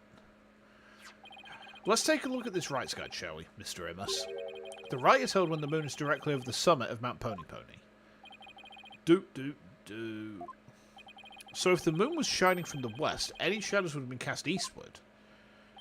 But Mr. Amos was standing to the west of the inner sanctum of Mount Pony Pony. Oh, holy mother! That's right. Our witness here couldn't have seen any shadowy figures on that curtain. Oh, no way! Perhaps it was the sacred flames and the lanterns that cast the shadows you saw? I'm afraid not. I inspected them during my investigation, but the flames were too small to cast the crisp, distinct figures Mr. Immus claims to have seen. But I did see those silhouettes, really? But how could he, Nick? Maybe he was someplace where they were visible. You accuse the witness of being Michael Jackson with all those hee Shimtone, motherfucker. Ow! Wait, don't tell me. You magistrate, if Mr. Immus really did see those shadows, it brings a brand new fact to light. And that would be... The brand new fact that comes to light if Mr. Immus really did see those shadows is... he was somewhere else. I think he was somewhere else. But if he was somewhere else, he couldn't have seen the murder?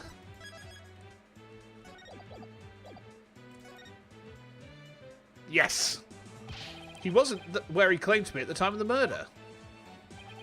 Doot. Oh, then where do you propose the witness was? Someplace where he could have seen the shadow figures naturally. Wait, you mean... None of the mountains east of the Inner Sanctum are close enough for a good view. That leaves only one place he could have clearly seen the shadows from. And where might that be? This is where Mr. Immus was at the time of the murder. The Inner Sanctum. Right? It's the only place I can think of. He's at the High Priest's house banging his wife. Yeah, he's leaving his believe in me.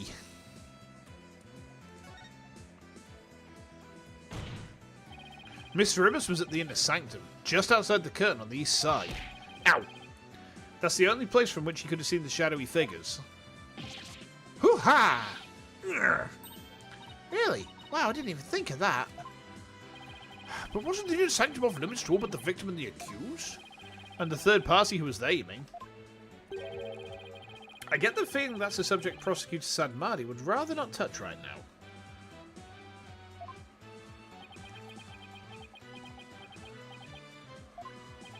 Ah, you mean... That's right. This witness was at the scene of the crime, which means he is the mysterious third party we saw during the divination seance. He could be the one who dressed as Lady Kira and killed the High Priest. Googie! What? Objection. No one but the two participants were allowed anywhere near the Inner Sanctum, and the only way up there are the stairs that start down at the Plaza of Devotion. So tell me, how do you propose the witness entered that sacred space? Oh, well, he must have... I haven't thought that far ahead. The sanctum has sheer cliffs on three sides and a steep towering rock face on the other. No one could have made it there by climbing the face of those cliffs. His Majesty speaks true. To say Mr. Immus was at such an inaccessible location is but a bid to tarnish his credibility. He blinked in, filthy Protoss. You know what? I was hanging out with Doki Bird fans at Vexpo because she was there. Like, not in person, she was, like, attending remotely as a guest. And every single time, like, they had an event, so I was like, do you guys need me to walk you there? And it's like, why? And it's like, you're Dragoons. Your pathfinding is notoriously terrible. And I just remember they just looked at me, it's like, oh, you bastard. How dare you? How dare you? But thankfully, I was far enough where they couldn't get me because they hadn't researched the singularity charge. I was like, ha ha ha ha, I will just run away. And you can't catch me. There's a ramp in the way. You can't get down this ramp. Ha ha ha ha ha. I know where Mr. Immus came from. Is that not right? Right. I wasn't at the Inner Sanctum. No, sir, no how. At least I'm pretty sure I wasn't. Hold it! Then, what about those silhouettes you claim to have seen? I'm starting to think I've been imagining things. What? This is insane. I knew we couldn't trust that lawyer. He's trying to frame the witness. Peace, peace, I say. This is impossible. Unless I can show how he got to the Inner Sanctum. It just looks like I'm trying to slander Mr. Immus. I believe in you, Nick. Rah, rah, sis boom bar. Fight, fight, Phoenix Wright. Just look at the accused. Has she no shame? What's your problem, lady? Phoenix Wright is very trustworthy, I'll have you know. She's got some nerve for a criminal. I bet that lawyer poisoned her mind. Please, Ma, you're only making it worse. I appreciate the vote of confidence, but it's probably best to keep it to yourself for now. I would advise the defense to think carefully before making any more sudden outbursts. Yes, Your Majesty. If I wasn't the bad guy before, I definitely am now. Now, Mr. Imus, I would like you to think back carefully before you testify next about where you were that night. I know exactly where he's come from. And I'm going to tell you, right? I'm going to tell you.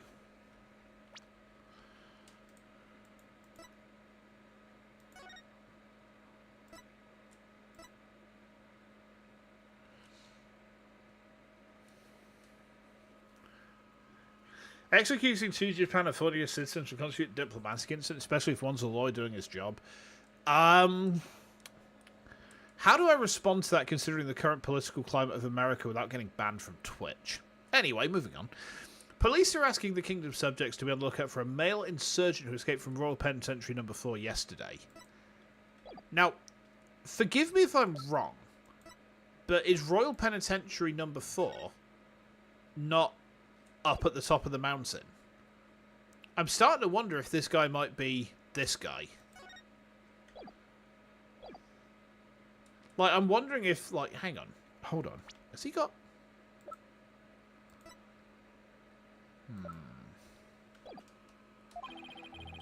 I was never at the Inner Sanctum, I tell you.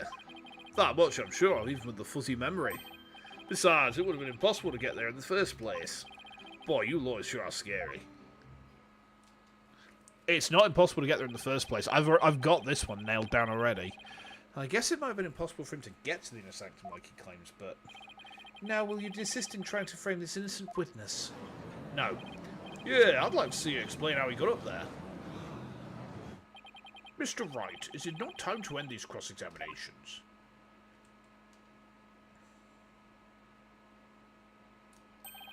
A moment of desperation leads to 100 million years of torment.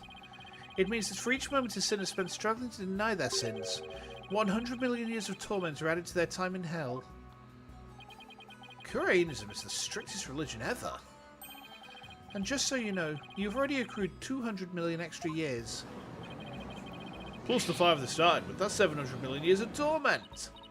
Sure, what's another 200 million, give or take? Well, it's a big deal to me. I can't keep saying that the witness was there at the Inner Sanctum. If I can't prove it, the problem is, how am I going to do that? I already know. I already know exactly how I'm going to do that. I'm pretty sure I've got this one sussed out. I feel smart.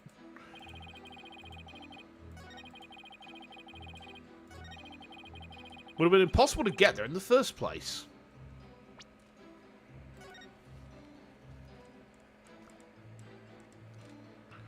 Let me save before I try this.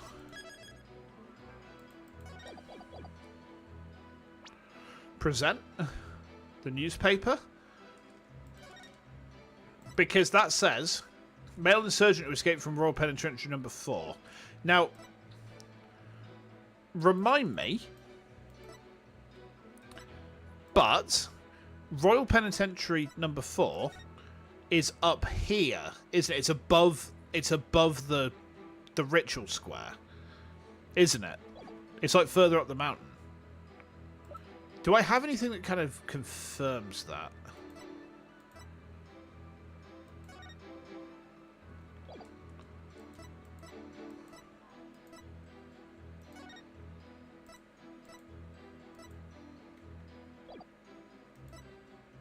I'm going to try and play this. Objection! Not yet. Okay. It's not that. That was press first. Yeah, I should have done that, shouldn't I? Let's try that. Hold it! Hold it! I wonder if it really was impossible for you to get to the Inner Sanctum. If you have something to say, just say it. Couldn't there have been another way to get there? A way that wouldn't attract attention? No, there isn't. Which means there is. Perhaps the defense would share its theory with us. I don't even have a wild guess, let alone a theory, though. Time to reach into my bag of bluffs. To reach the inner sanctum without attracting any attention, he fell from the sky. Wait, hang on.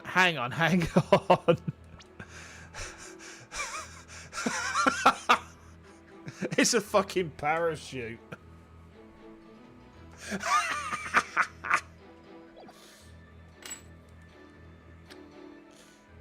You know what? Okay. I see the vision. Let's ball. Maybe he fell from the sky. The lawyer thinks he's a comedian now. I was wondering what crazy theory you would propose next. Well, defense, let's hear it. Mr. Imus could have parachuted down. We already know the weather was clear, and there was no wind to speak of. Perfect weather for skydiving, I'd say.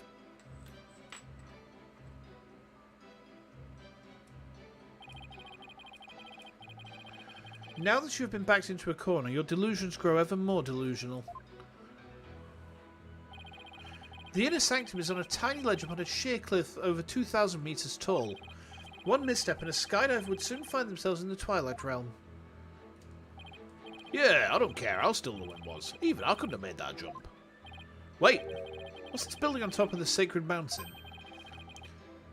That is Royal Penitentiary number 4. Yeah, I knew it. He's the escapee. Ah, right. Princess Ryfa mentioned there was a prison up there. How do you get prisoners up there anyway? By helicopter, but only with authorization from the Minister of Justice. He is the only one who can approve flights that pass over the inner sanctum. Okay. Might I also add defense? A trebuchet would be more efficient. That no parachute or any other equipment necessary for skydiving have been found. Oh, you said I flew down there by flapping my arms? I may be an incredible dude, but I'm even not capable of that. Ugh, well, please add that statement to your testimony, Mr. Imus. Okay. It's not like I can fly through the air either. Do we press on this one? Maybe. Hold it! You wouldn't need to flap your arms if you had some gear. As I have already stated, nothing of the sort was found in or around the scene of the crime. I'd sure like to see some of that so-called gear you're talking about. I know. But was there really nothing like that at the inner sanctum? What if there was something that could have been used as a parachute? I should give the evidence another look. You will continue to claim the witness was at the inner sanctum. Yet said claim shall remain but a claim without any supporting evidence, Mr. Wright. Yeah, I realise that, Your Majesty. If I can't find any inconsistencies, guess I'm going to try to elicit some more testimony. Okay.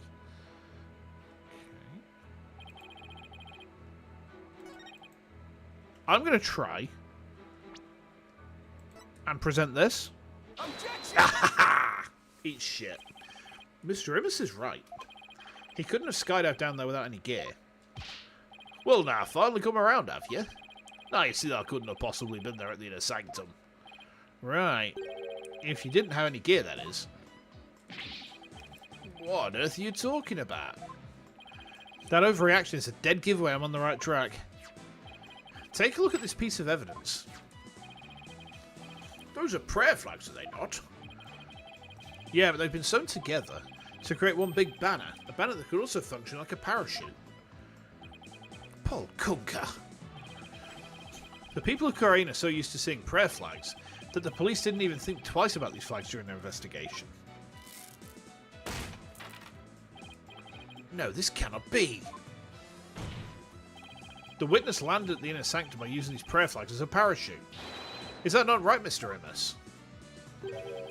There's no way out. I'm surrounded. Mr. Imus? All this talk's jogged my memory. I guess I was there at the inner sanctum after all.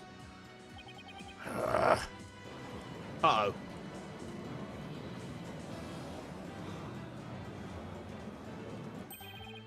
As I suspected, there were 3 people there that night. You did it, Nick. You weren't wrong after all. Thanks. Mr. Immus, you were the one disguised as Lady Kira that night, weren't you? No way, no how. It's like this. Oh yeah. I was only there at the Inner Sanctum by accident. By accident? Exactly. And that thing's not a parachute, it's a homemade paraglider. A paraglider? Are you telling me you could fly using that patchwork mess of material? It may not look that much, but it's as sturdy as can be. I rolled the wind like an eagle, going higher and higher from my earthly launching point.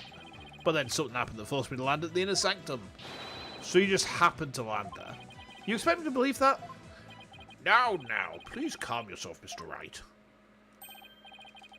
However, the fact that the witness was at the Inner Sanctum is crucial testimony indeed, and it certainly warrants further explicit explication. Therefore, let's continue with more testimony.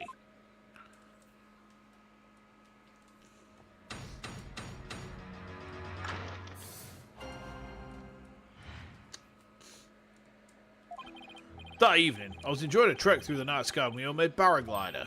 But just as Mount Ponypony was drawing near, something terrible happened. An accident forced me to make an emergency landing at Inner Sanctum.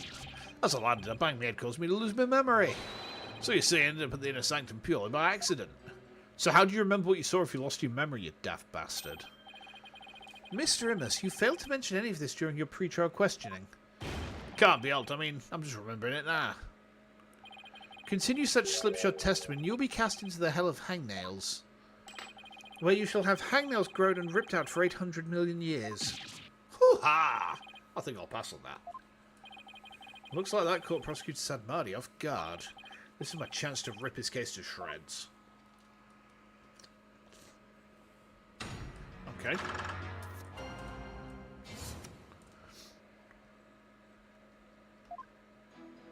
Okay.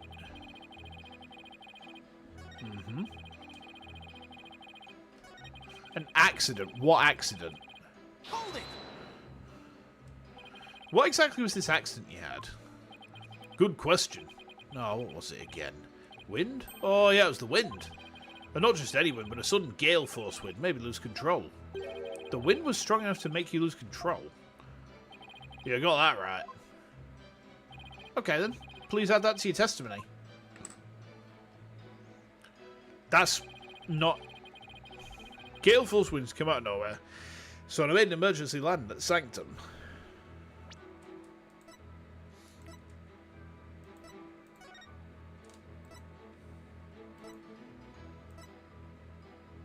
Calm, clear skies today. That's not right. The skies are calm and clear.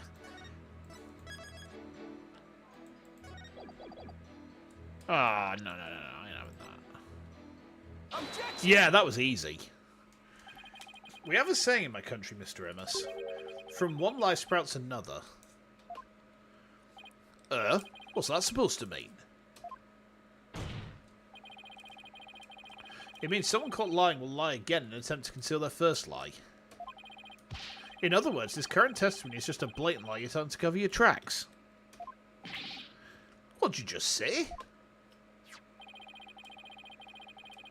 You claim gale force winds cause you to lose control. You have a saying in your region too, when seagulls fly backwards, it's time to head home. You know what? Yeah, that's actually pretty good advice.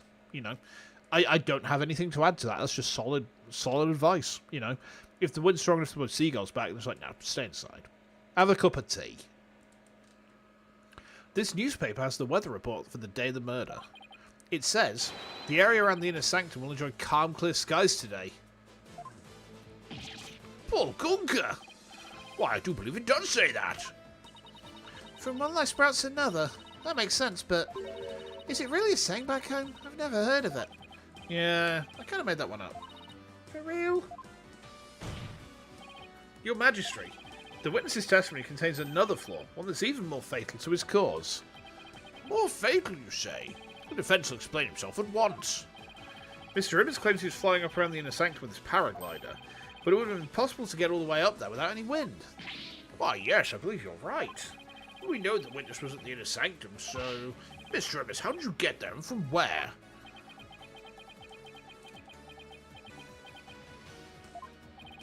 Without any wind, he couldn't have flown up there from the bottom of the mountain. By process of elimination, the only starting point that makes any sense is... Your Majesty, I believe I have the answer to your question. To reach the inner sanctum, Mr. Immus must have launched himself from here. The prison. Take that! Hoo-ha! You insane? That's where he came from. If he couldn't have come from below, the only other option is from above. So you see, Anonymous came down from Royal Penitentiary number 4. From there, he could have easily reached the inner sanctum by parachute. And that means he might have also killed the High Priest. What? Mr. Immus, were you the third party at the inner sanctum? And the one behind the warning to halt the right that the victim received? Was it you we saw in his final memory? Are you the rebel hunter Lady Kira?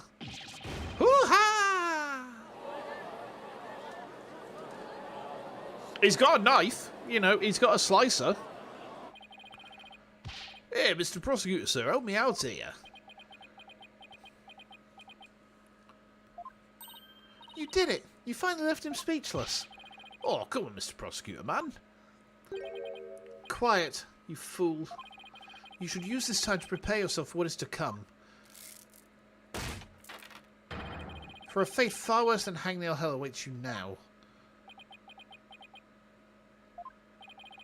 Well done, defense. I must concede this point to you. You know where he's going to be sent to? He's going to be sent to Smooth Chin Hell, which is where you don't have a beard. Like, I would not... He's going to get sent to Paris? No, worse than Paris. We're sending him to Detroit. We are sending him straight to Detroit. But no, we're going to send him to Smooth Chin Hell, which is the hell where you don't have a beard. Yeah.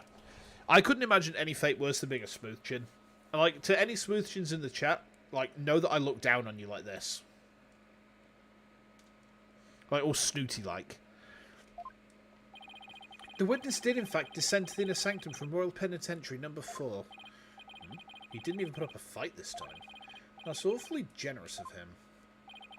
But if you are as perceptive as you seem, then surely you've already figured out the riddle. The riddle of Anonymous's true identity. Oh, his true identity? Not sure I know quite yet, but I guess I'll have to answer with something. It would seem I am the only one still in the dark here. Would the defense care to enlighten me? Who is this man we've been calling Anonymous? The witness's true identity is...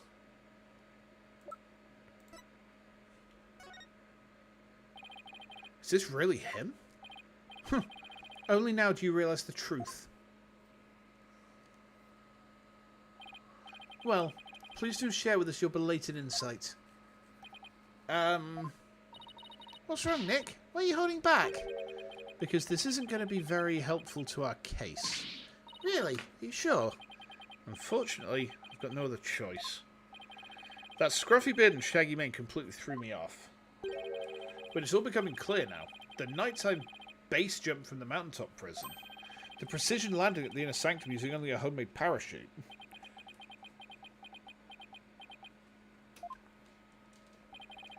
Only a paratrooper, or more precisely, a former paratrooper could have pulled that off. This witness is Dats Arabal, prison escapee and a key member of Dirk's rebel group. What? Yaha! Well. Mental. Mental. The witness is an escaped prisoner? Precisely. The police have been scouring every corner of the city to no avail. Meanwhile, here he was under our noses the entire time. Hoo-ha! Didn't think anyone would see through him a clever disguise. But the witness's charade is not all that has been shattered. Is it, defense? Boy, do I hate this guy. Please recall the defense's own words. Whoever sent it clearly meant to threaten the High Priest. The letter said, do not perform the rite. You hate him too? Yeah. He's such a wanker. But the right one on his schedule, I believe that's why the High Priest was murdered. Who do you suppose sent that letter? A person with something to hide. The rebel hunter, disguised as Lady Kira herself. He claimed that the real killer was the rebel hunter, disguised as Lady Kira. Yeah, what's your point? What of the witness's true identity?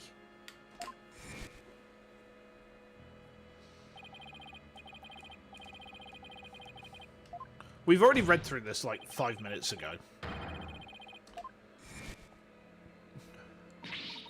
Oh no!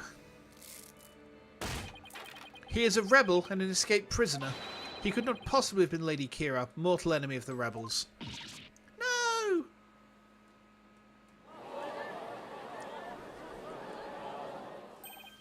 Now, perhaps the witness will enlighten us to the truth. After all, he has yet to refute any of this. Hoo-ha! You got me. I'm the razor-sharp fangs of the Defiant Dragons. Go, go, Power Rangers. Do-dee-do-do-do. That's Arabal.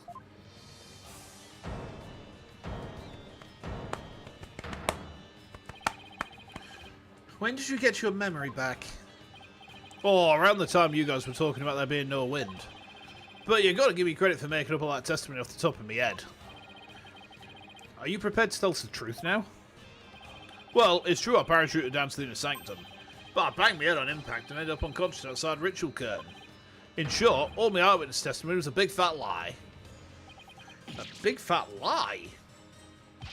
Oh, and by the way, long time no see, Uti.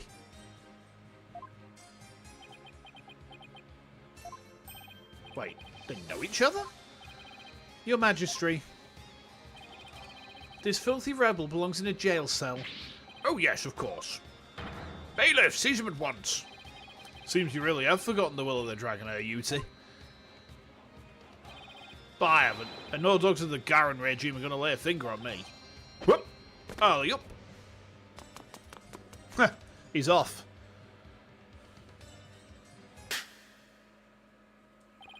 Deploy all available resources. I want all units placed on high alert.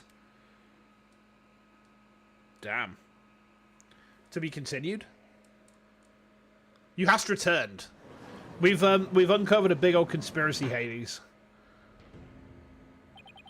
The escaped prisoner escaped again. The TBC is soon. Understood.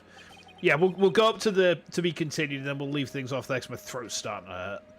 It's I need to do vocal warm-ups before I stream this game, I think. I need to actually learn some vocal warm-ups. I might ask for some from someone. The police force has been placed on high alert. He will be caught before long. An escaped prisoner has escaped the law again after giving a ton of false testimony. Talk about a troublemaker. He really pulled a number on all of us. What's the point of all that anyway? Well, I can't help but feel the entire episode was an enormous waste of time. The singer in my band probably has some. You know what, yeah. Like, he really, like, puts everything into his voice. Yeah, when he's, like, singing live, it's just like, oh, spicy. Your Majesty. Perhaps it was not as great of a waste as you might believe. What makes you say that, Prosecutor Sadmardi? That's Arabal dropped something as he made his escape from these halls. That scrap of paper looks awfully familiar. These appear to be direct orders from Dirk. From Dirk, the rebel leader? Oh, but we only have a small corner of it. Wait, I remember now. Your Majesty, I've seen that scrap of paper before. You have? The scrap of paper That's Arabal dropped as a part of this. It's a bloodstained letter. Take that! And this is... I found it at the scene of the crime. It appears to be a copy of the order that Mr. Arabal dropped. If we put the two together, we should be able to read what the order says.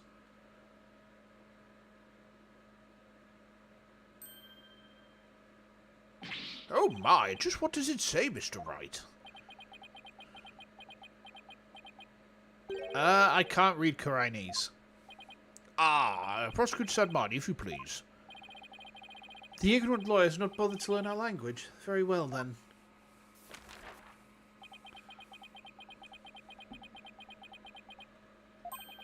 I do not understand. Well, what does it say? Using the lamplights as a landmark, he was to parachute down to the inner sanctum. Upon the ride's completion, he was to don Lady Kira's robes and make his escape. What? That is how he was to escape from prison? So if I were to assume that Mr. Arabelle was the one who killed the High Priest, then maybe it was because Abbot Inmee tried to thwart his escape plan? Oh, foul lawyer. I'm afraid that is simply ludicrous. I didn't say anything. Did you just read my mind? I know how your putrid mind works. Unfortunately for you, however, now that the rebels' escape plan has been revealed, it is clear that Dats Arabelle is not the High Priest killer. How can you be so sure?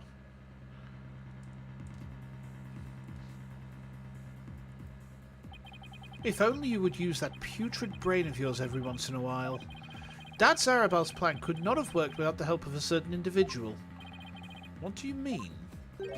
I am speaking of Abbot Inmee, of course. Had Dats Arabelle simply donned Lady Kira's robe and made his escape alone, he would have been far too conspicuous. But were he by the High Priest's side, the faithful citizens praying in the plaza would have no cause to suspect anything.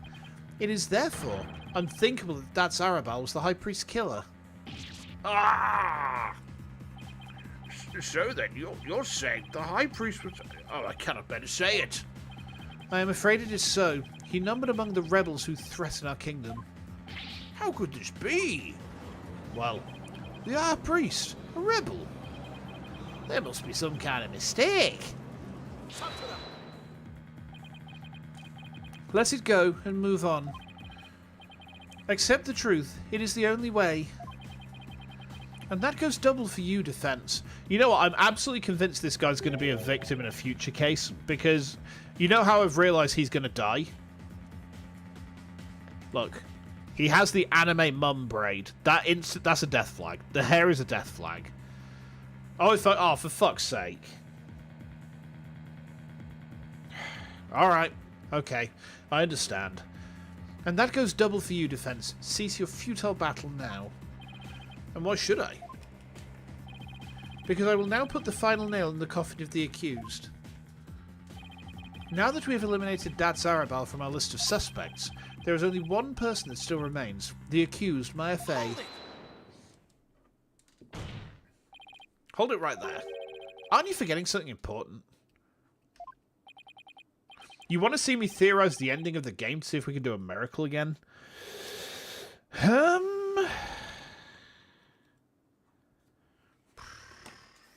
I don't think I've got enough information at the minute to make a judgment call on that, but there's been... The first case we had someone acting against the core religion of the country. Now we've got rebels involved.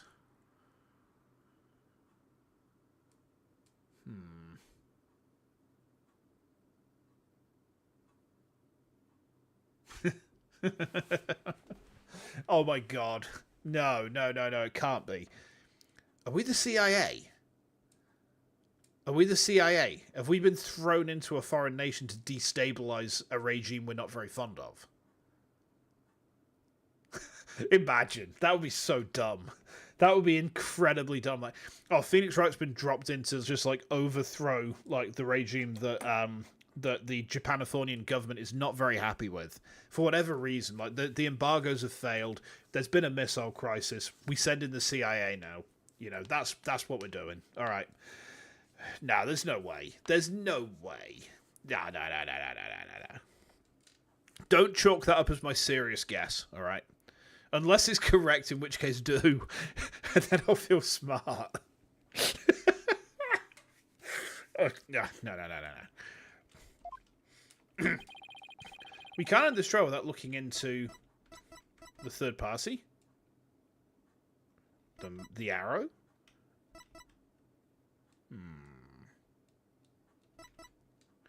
So we know about the third party. We know about the murder weapon. But what about the arrow?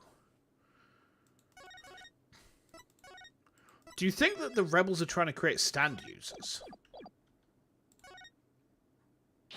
Oh, no, it's not the arrow. We don't know about the third party. The third party is the obvious one, but like, I was really hoping that the rebel group was trying to create a status guy. Yeah, it was the obvious answer. I'm talking about the true identity of the Lady Kira we saw in the Seance vision. If that wasn't That's Arabelle, then who was it?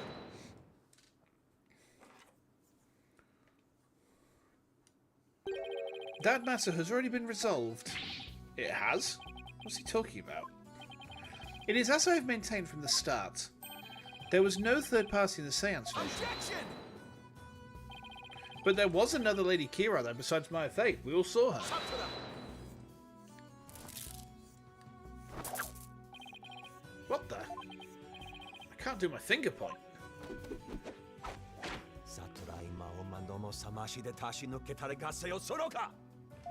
Okay. Ah! It is time to let it go and move on. Your fate has already been sealed, much like your arm. This hardly seems fair. It is quite simple once you consider where the victim and the accused were at the time. If the victim was near the spring with his back to the accused, what would he see ahead? Besides the water itself, there is nothing but the Warbard statue. Precisely. The Lady Kira we saw in the Seance is the Warbard statue draped in her sacred robes. No way! So he's run onto a statue and just like jumped onto it. The accused wanted the false Lady Kira to appear in the Seance vision. Before she came from behind and stabbed the victim with the dagger in a reverse grip. But why would the accused want to do something like create a false Lady Kira? To show it to the victim as he was being slain. And what reason would the accused have to fool the victim she was about to kill? It was not the victim she was trying to fool. It was this very court itself. Come again? Suspicion would not fall on the accused if it looked as if another Lady Kira was there. And the defense was foolish enough to fall for it and claim it was a third party in disguise. Are you saying? I am. It was all a cleverly wicked scheme perpetrated by the accused. You feel like Occam's razor got melted and cast into a clip.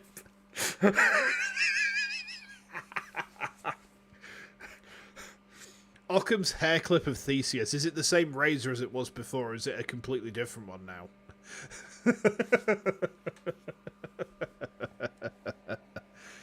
Okay, so here's another theory for you, right?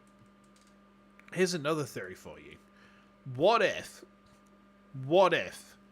the priest's wife and That's Arabelle are actually lovers, and they're the ones who did the killing, so that she could go off and bang him?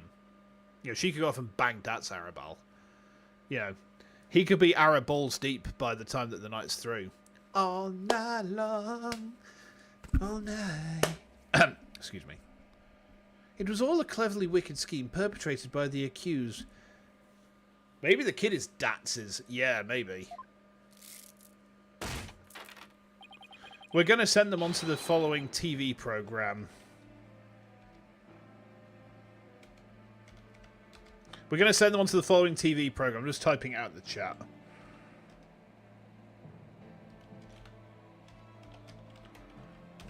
We're sending them there.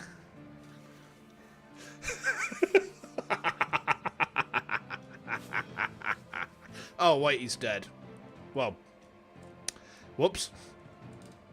A scheme in which he sought to use the Seance vision to mislead us. Uh-oh.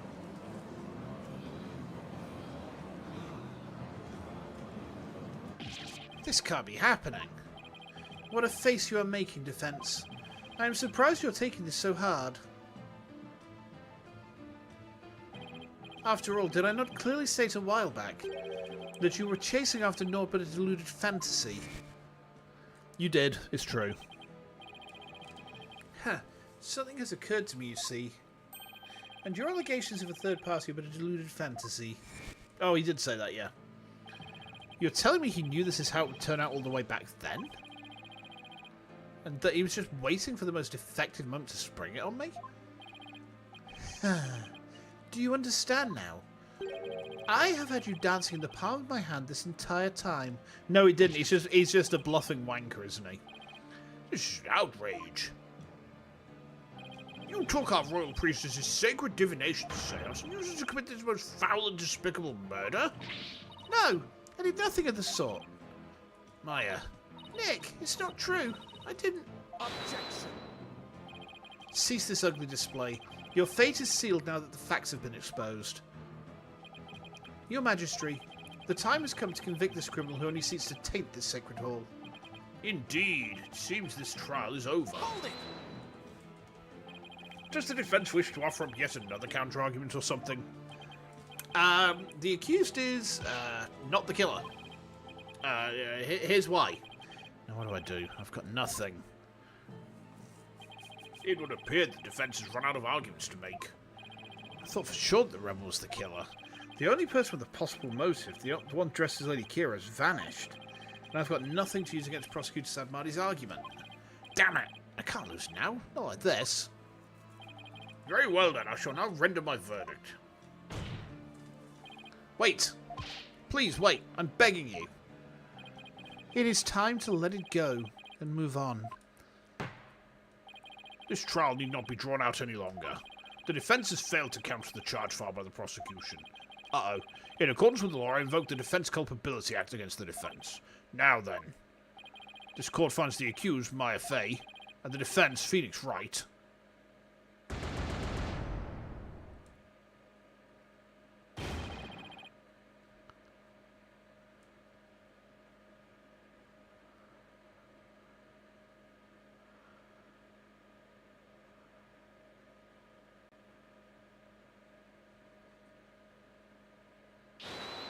Your Majesty, please forgive the interruption, but... Oh, he's got trigger discipline. Good. What is the meaning of this? A body has been found. In the Plaza of Devotion, Your Majesty. What's this? A body? What happened now? And we found this sticking out of the victim.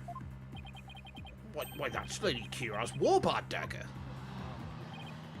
Lady Kira, she's returned from the Twilight Realm once more. She's come to defeat the rebels. Peace! Well, it would seem the dagger that was once lost has now been found. I have one more thing to report, Prosecutor Sadmardi. Yes? This dagger.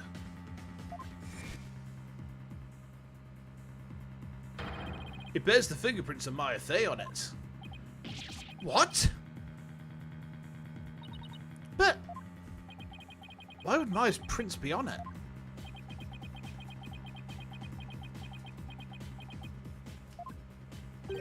I cannot believe it, yet it must be true. It's something that matters, Prosecutor Sadmardi. This trial has run its course and the accused's guilt has been firmly established.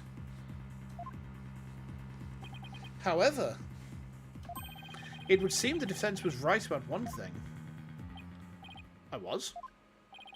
You claimed that the murder at the Inner Sanctum had been carried out by the rebel hunter masquerading as Lady Kira.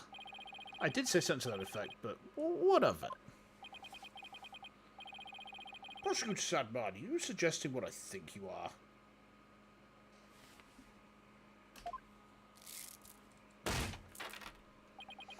I believe the true identity of the rebel hunter who has been masquerading as Lady Kira is none other than the accused, Miss Maya Fey. What? Me? What?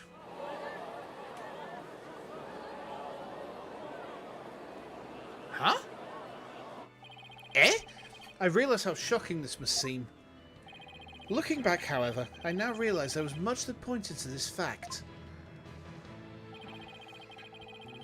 The rebel hunting Lady Kira was first sighted about 2 years ago, and the accused first came to our kingdom 2 years ago as well.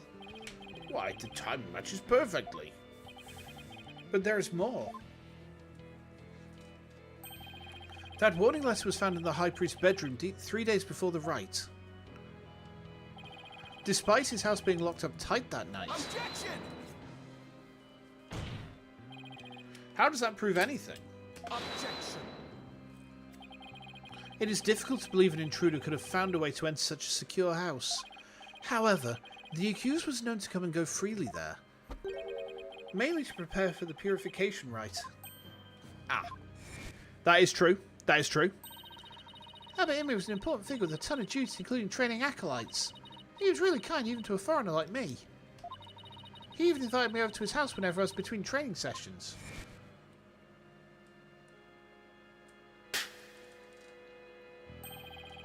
The accused could have easily left the house unlocked herself without anyone noticing. No! Uh-oh. Well, that's suboptimal. If we assume that the accused was Lady Kira, that more than establishes her motive for killing the High Priest. Yes, the victim was secretly an insurgent, bent on helping Dad Zarabal escape after all. Precisely. That made him a target of Lady Kira's wrath.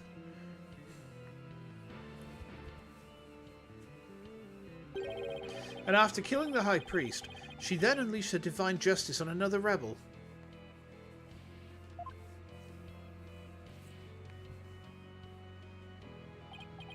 So it seems the scope of this case has expanded. We now have 2 murders perpetrated by Miss Maya Fey, masquerading as Lady Kira. Well, that is not ideal at all.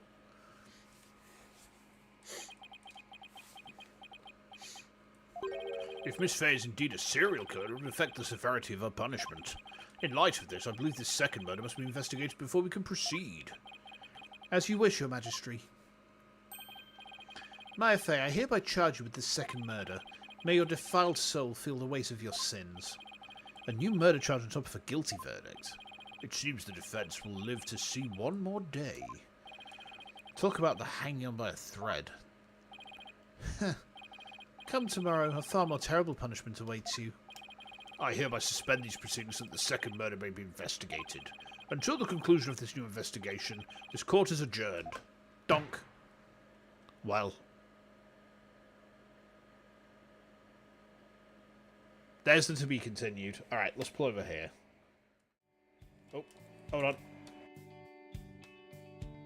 Sorry, I had to toot. There we go. So yeah, let's save that. This case is getting interesting. I do wonder what way it's going to go. So, I'll just quickly talk you guys through what's coming up next week. So, let me just pull up YouTube again. So, Spooky month begins in October, right? And it begins on the 1st of October. So I've got Monday, Tuesday where I'm going to try and squeeze in some like normal streams. I don't quite know what I'm playing on those days yet, but we'll work that out. On Sunday, we are kit bashing a Legiones Astartes Praetor into a Death Guard Lord of Contagion. So that should be fun. I've got my Gubbins box out, and it's like there's loads of bits of trim in there that we can use, and it looks like the model actually will fit a lot of the Death Guard shoulder pads I've got, and I should be able to like add some stuff to him to make him like really pop. So that should be fun. That should be fun. On the 1st of October, which is Wednesday, we're starting on Fatal Frame 2. We've got Dead Space 2 on the Thursday. Ace Attorney is going to stay on the Friday slot most of the time, I think. There might be a couple of weeks where I slide something else in, but I genuinely think nothing is more terrifying than working your day job, and that's why it belongs in Horror Month. But as well as that, I picked up a few games today on Steam, so let me just pull my library open. So it turns out I've got a Chillers Art game that I've not streamed yet called The Radio Station, so that's on the list.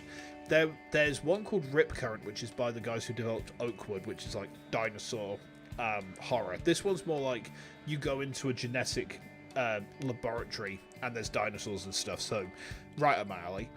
There's The Non-Existence of You and Me, which looks like a psychological horror visual novel. It's supposed to be quite short, but that was only like £1.50. I was like, you know what, for the price I ain't gonna say no. And then I picked up one called Haunted Property, which it looks like a lower budget rip-off of a Chillers Art game, so I was like, you know what, yeah, we can get on with that. I'm going to also check through the store on Steam and just see, is there anything else that looks like potentially kind of neat that I could go for. So, yeah, watch this space. I'm going to go and make some thumbnails for the rest of my evening, though, so that's always fun. So, thank you for the hangs tonight, guys. It has been neat. I will hopefully see you on Sunday for some Warhammer handcam.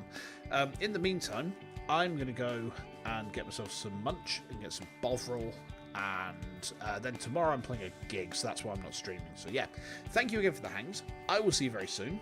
Make sure you look after yourselves, and if I don't see you before, have a good one, alright? I'll see you then. Where's my button? There. Here it is. Okay. See you next time.